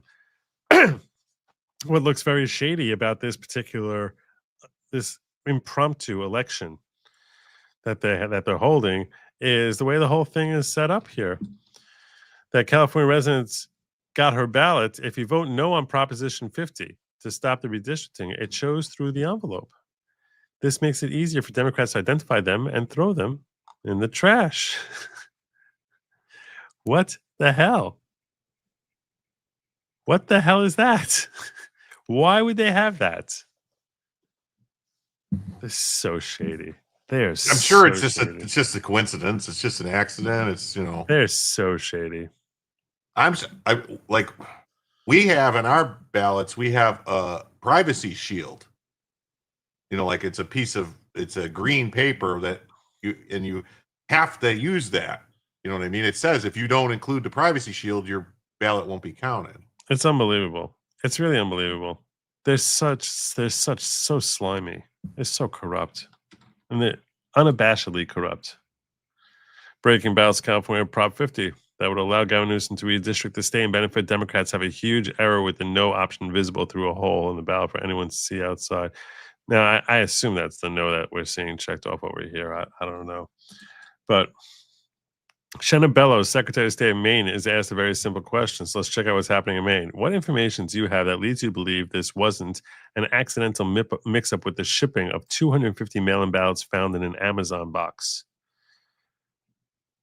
Her response? Any question from any other member? Are you familiar with this story with Shannon? There was a woman who opened up an Amazon delivery with that had stuff that she ordered from Amazon, and there was 5 packs of 50 ballots, brand new ballots wrapped and shrink wrapped with the security and everything on it, that somebody stole, and they have on their ballot, on this ballot, is whether or not they're going to have voter ID. Really? Yeah. Wow. The election's going to have voter ID on the ballot. She's confirming right here it's going to be rigged. She won't answer questions about hundreds of blank mail-in ballots arriving at someone's home in Amazon box. The point is not just these 250. It's how is something like that out there? Exactly. Where did they go that they were supposed to go? Yeah. It's not that many. Also, people say 250 ballots, but how many people are in Maine? Yeah, I'm sure there's a couple million in Maine, but the point is that there could be hundreds of thousands. Yeah. It's astonishing. Listen to this Shanna Bellows. She was one of the people who tried to get Trump off the ballot. Yeah. Yeah. And that's where she became famous. What information leads you to believe that this wasn't an accidental mix-up with the shipping? So is there any other question from any other member? Can you speak to the perception that the public might have of your false investigation? Is there a question? It's unbelievable. They're so corrupt. God, you can't hate these people enough. Yeah, KPT's right. It's just the 250 that were reported. Yeah, we don't know. Maybe it got in the wrong box, and this lady reported it. And maybe other ones didn't. Maybe they got sent to the right place. To the right place. Yeah. They're trying to send it somewhere. The Chicago TRO is connected to the fake priest. Yeah, I have a couple pulled up. There was a TRO placed just early, since I did the list, there was a TRO placed on the Trump administration saying they can't use any force or do anything to journalists or priests and other. I don't know. Well, we're going to work our way there. I think you should be able to serve in Article 1, 2, or 3 positions without having previously served in the military. I'd sign up for that. I'd be fine with that. I think that makes sense. There's some logic behind that. So fine. Let's get into the priest story. Let's cover that. Let's do that. That was story number 3, 2. It was 2. It was 2A. 2A. There we. Oh, there's a lot here on this one. You give me a lot on 2A. Yeah, it's just people. But a lot of it's just comments people make. But then there's I got basically. I go down to the video. Should I start with the video? Wait. What? I didn't have anything marked as a video, did I? I'm down lower in 2A. You got a lot. 2A has a million. Oh, that's in 2B. Oh, that's 2B. That's what happened. That's what happened. All right. Let me There see. are some videos here though, but I didn't mark them for some reason. And I know there's videos because there's videos of him getting hit. Yes. Yeah. This guy has gone. He's a professional get hit guy. This guy. So you're about to see very, very explicit video of what looks like a priest getting hit with like pepper spray and all sorts of horrible things. Here's Tina Smith whining. If ICE thinks it's okay to assault a pastor in broad daylight, imagine what they're doing in the dark. Oh, imagine the horror. He is a woke poser. Christianity is not woke. This is the guy here. He's a professional communist Antifa agitator who professionally gets pepper sprayed in the face while wearing clerical shirts for photo ops. He's done this several times already. Do we know anything about this guy as to whether or not he's really a member? He's really affiliated with the. He's really affiliated with the church. The problem is the church is not a real church. It's a church that was co-opted and took over by Saul Alinsky in the 1950s, and part of his Woodlawn project, and all the actual. I have the. You have that? I have it. Yeah, you can. You want to share the link with me for that? Yeah, it's right. It's the one that says first the www church Chicago First Church.org. It's their website. Oh, okay. And you go to. Let's learn about this guy. Well, let's before we do that. Actually, let's get more video of this guy. This is not today. This is actually like I found out a month ago, but.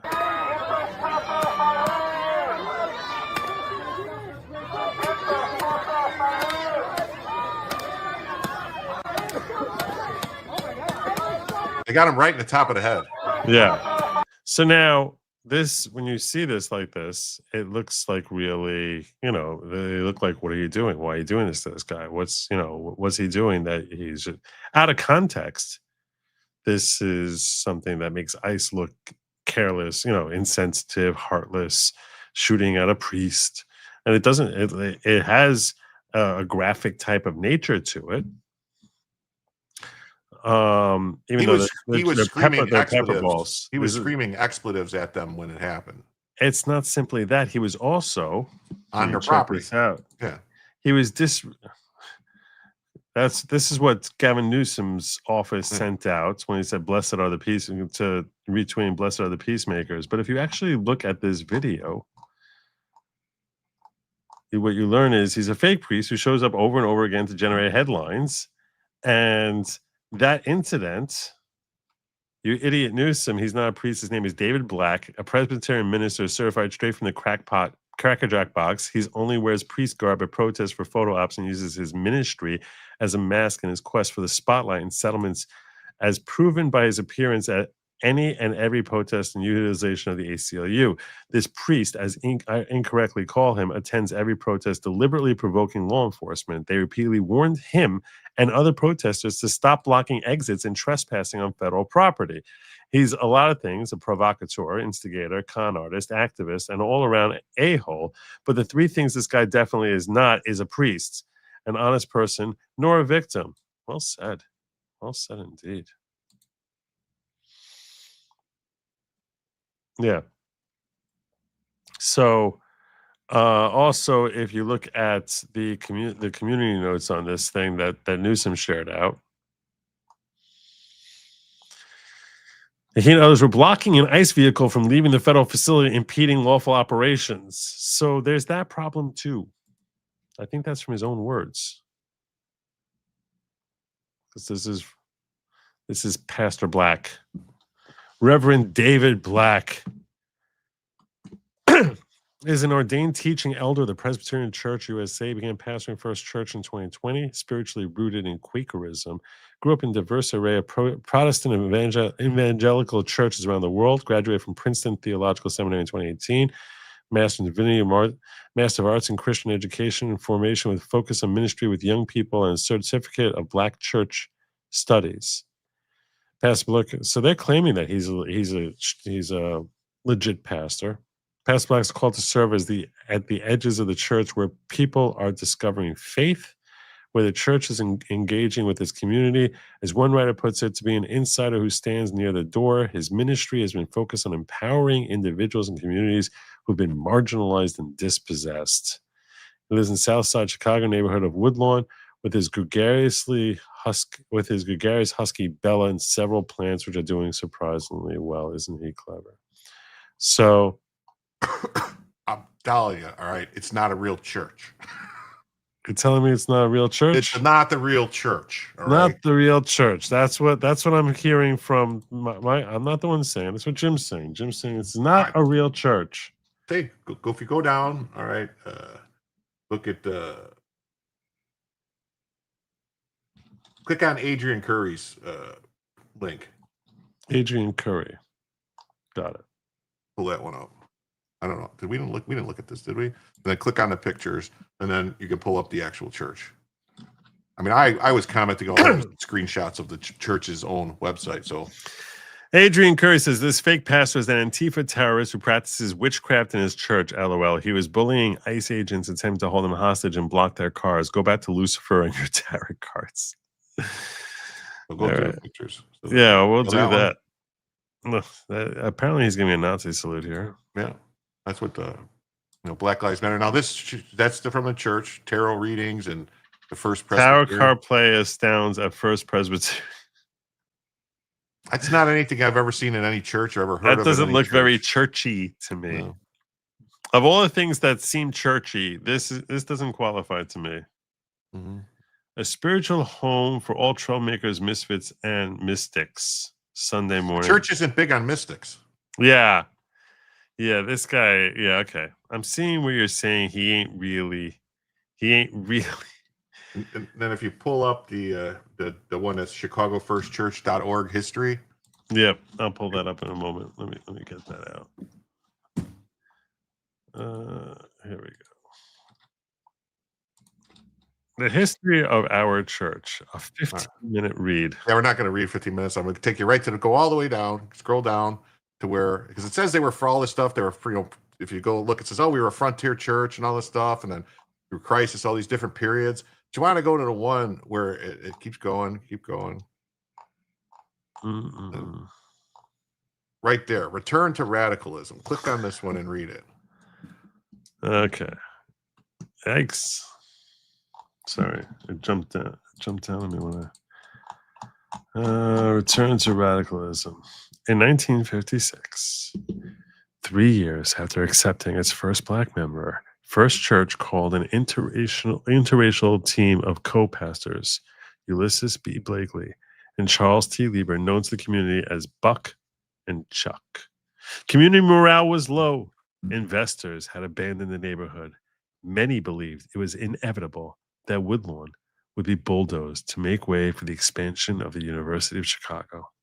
Blakely and Lieber collaborated with other local clergy to organize the community for action. They invited Saul Alinsky.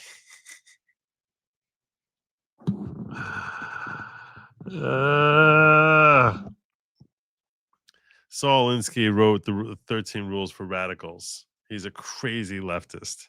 They invited Saul Alinsky and his Industrial Area Foundation into the community with generous grants from the Presbyterian of Chicago and Roman Catholic Foundation. Alinsky launched the temporary Woodlawn organization in 1960.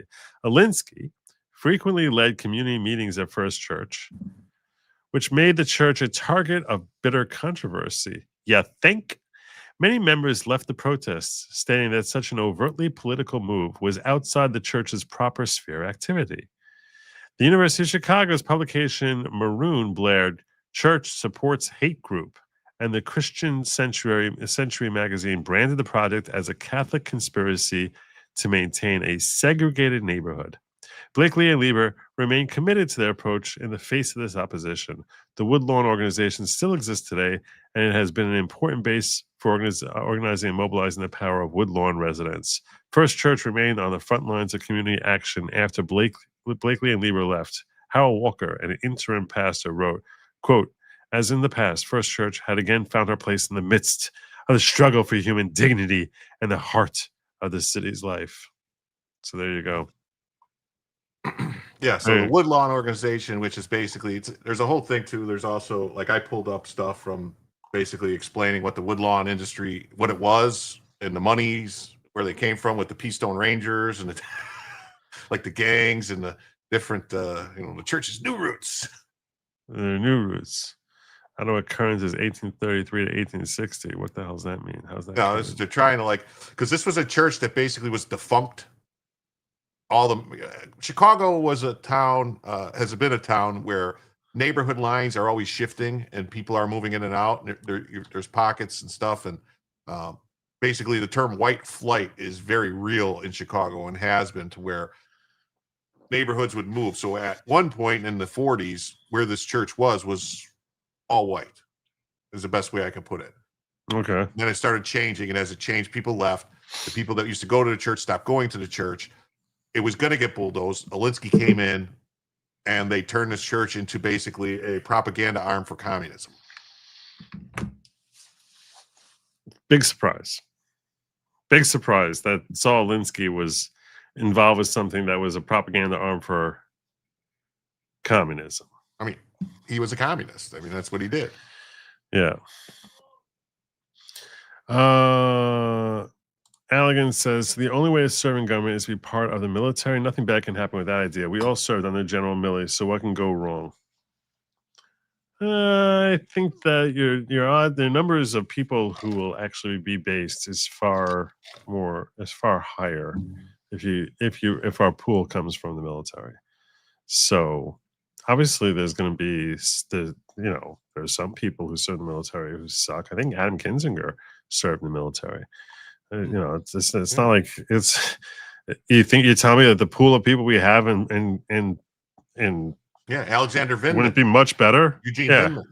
Yeah, Vindman's you give me lots of examples of people who suck who served in the military. But Princeton theology, that right there disqualifies him from being a priest. He also lives in Woodlawn. If he actually wanted to be a true fighter for the people, he'd be living in the South Side. That's probably true too. I'm done if you keep talking about the past. We're not talking about. What does that mean? We're not talking about the past. What is that? We can't talk about the future. We can't see the future. We struggle with the future. Although I'm about to do that because I'm going to deem us as if we've hit our goal.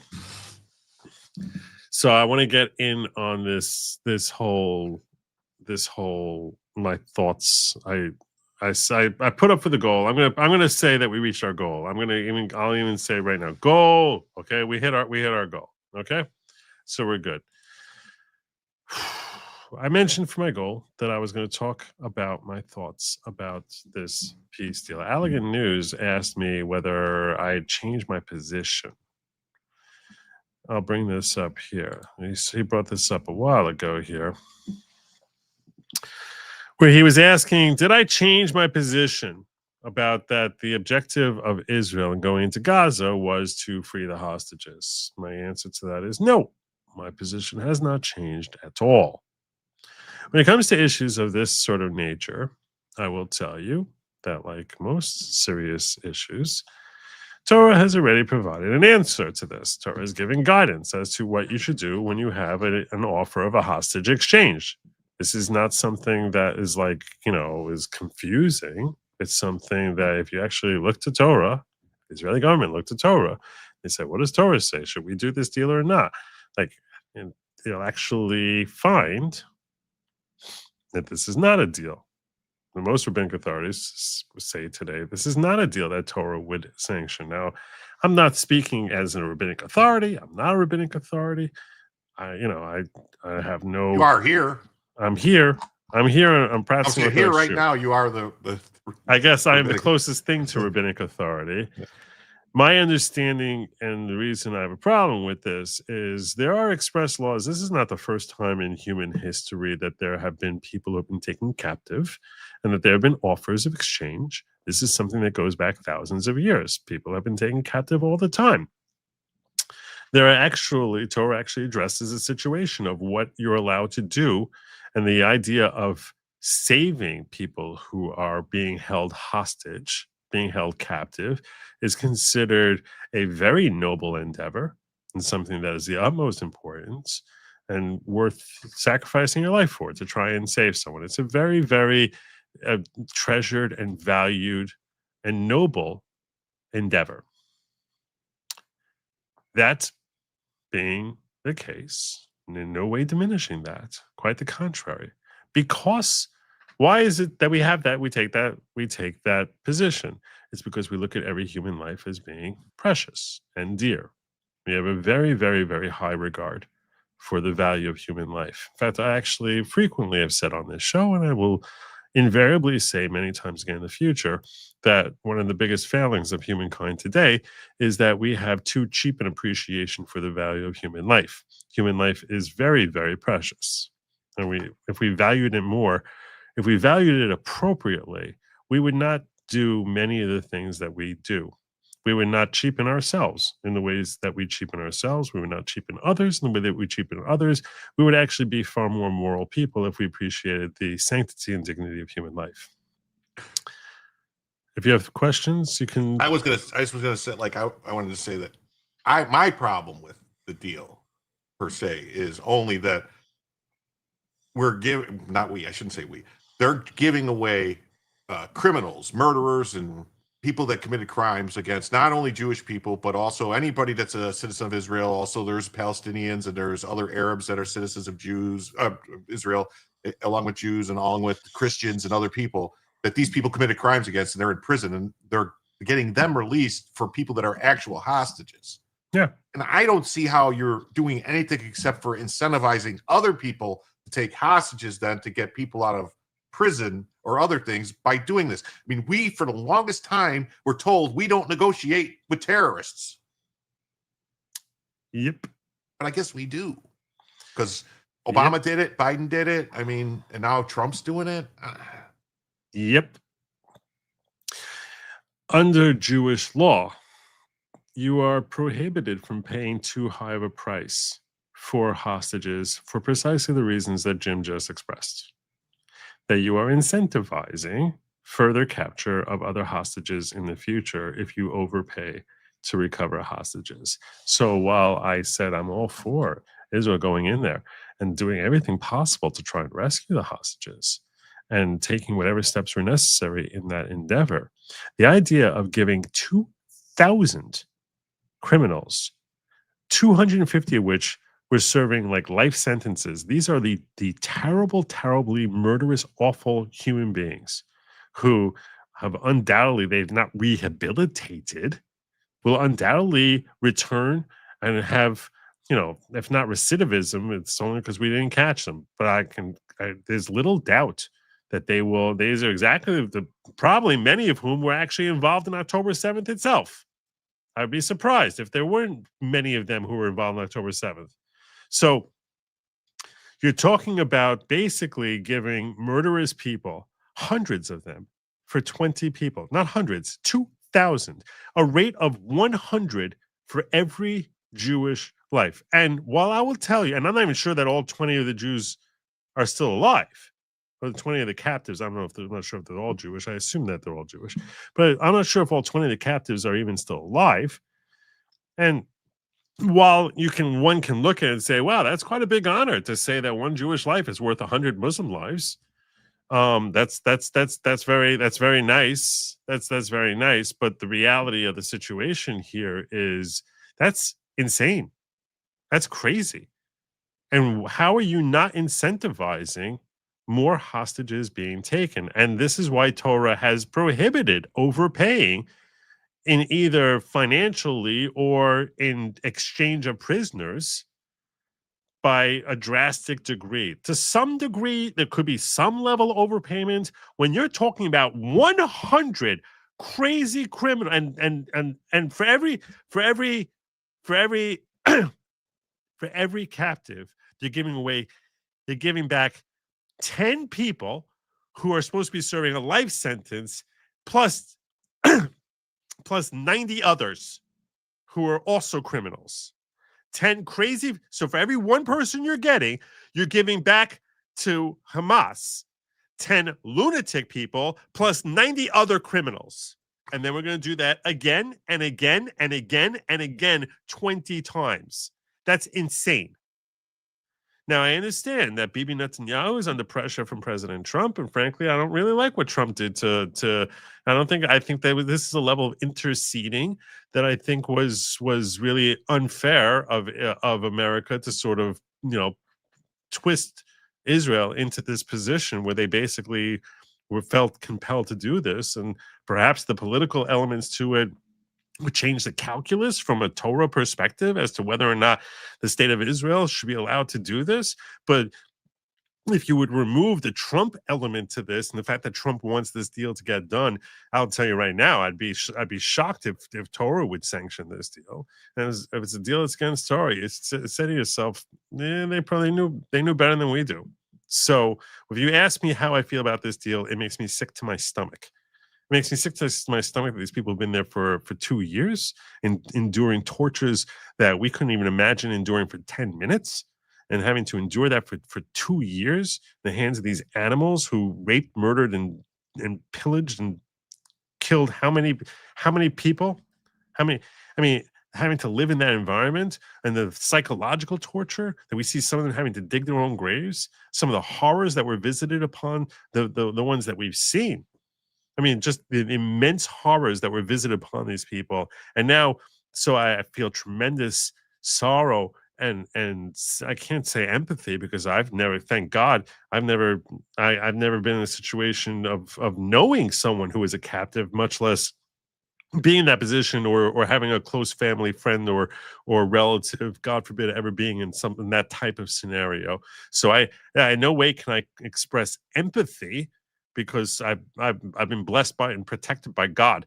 But the sympathy I certainly can express and try and even imagine the horrors for everyone who's related to that sort of captivity scenario. I'm simply saying that what you are doing is you are basically making it very incredibly attractive to bad actors to engage in this conduct over and over and over again because they're being rewarded so richly. It is such a rich reward that they are getting that it seems almost suicidal. Like you would think that they'd be crazy not to do it. Why would they not do it? They'd be crazy not to try it again. I would think everyone says how Israel's just been laying waste to them and just demolishing and killing everyone, and it's just been indiscriminate, and they're just helpless. Then why wouldn't they just give the people back and say, "Stop bombing us"? Yeah. If it was that bad, they would have done that a long time ago. Because I've talked about this scenario ad nauseum about like how to Hamas leadership, the Arab blood is very cheap. Israel blood is Jewish blood is obviously preferable, but Arab blood is very cheap. This has been a war of propaganda. That the entire objective is to get propaganda. They have won this. This is a complete and total capitulation. They basically won in the eyes of the world, that they've improved their standing in the eyes of the world, in the eyes of foreign nations, in the eyes of lunatic leftists, and now they're winning with respect to getting 100 lunatics for every captive that's still remaining there. And so this another is point of the deal that I'm not happy with. This is the final nail in a debacle. Is that U.S. troops are going to be going there to help do what exactly? I don't want U.S. troops there. That's what I'm saying. I don't want U.S. money there. I don't want U.S. troops there. I don't want U.S. involved in this at all. I don't want them there at all. I don't want anything having to, I don't want that at all. Yeah. I was just let them do what they had to do.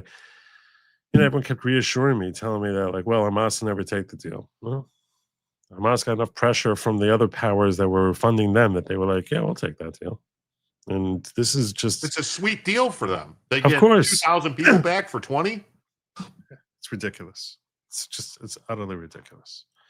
So yeah, this was a terrible deal.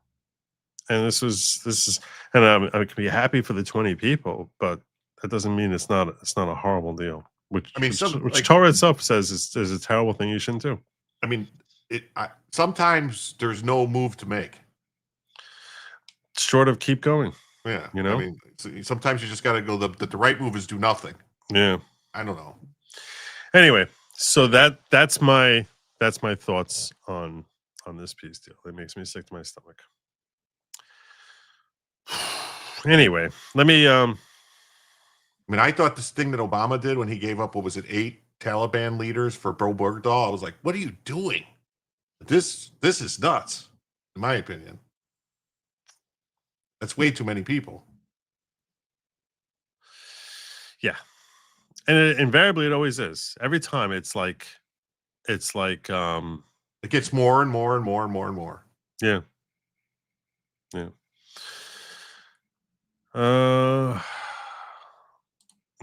Mark Elias has been on the air on MSNBC. He's scared he's next. He should be. Sent his MSNBC video via DM. I did not ask if he changed position. I asked if Israel changed their position. Oh, okay. Well, I was clarifying in case you were asking about me. I think Israel probably felt as if Trump was changing their minds on that because at the end of the day, he's the one person they don't want to tick off. So, Kylo Ren was a U.S. Marine. Kylo was the most woke Lord in the history of the dark side of the Force. Fair enough. I don't look in the mirror. Where are we now? He's saying don't look backwards. If I'm done, if you keep talking about the past, if you have to learn from the past. Yeah, if you don't, the past will repeat itself. It's not against the law to take Jewish hostages. Well, in this case, it's not. They're not hostages. They were people who were criminals who were found guilty. I would say Israel is losing the propaganda war. If they lost, they've been losing the war for well over a year. They've been losing the war for close to 2 years. They did a crap job, and this is consequences of it. They always do a crap job. They always do. It's the same thing. Okay, I'm sorry, but it's the same thing like with this priest dude and these people, these protesters that go there to just get these things. The same thing is happening over there, but it's on a grander scale. And they've got. I mean, we saw the pictures of the guy that's the paramedic, and he's this, and there's 50 different pictures of the same guy. All these different things happen, and it's like, what's going on here? We're being played. I ever show you the Pallywood account on X? No. Oh, Pallywood. No. I know it's like Palestinian Hollywood or whatever with the guy. It's like the same guys in everything. But Pallywood is an account I follow on X, and he is great at finding these things. This is his account here. Gazawood, the Pallywood saga, right?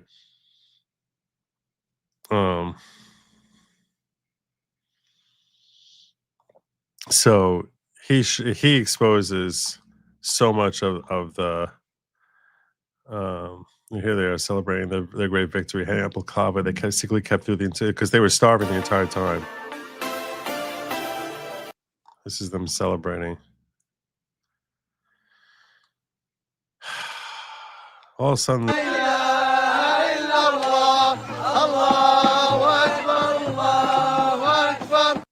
the shops are all open. The food is back in abundance. Such miracles because they were starving. Remember, they were starving to death. Mm-hmm. Yeah, they're all starving to death. Such crap. Look at this. Starving to death, this guy.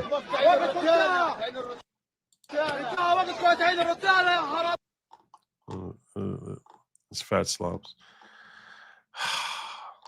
He was very good. I mean, he's got so many different posts about like basically exposing like how like you know like little kids who like you see like that they're all like bloodied and like then like they sit up and they're giggling and they lay back down like they're dead, and like he has if you go through his he has one video after another showing how much is staged or how the same actors in one video after another.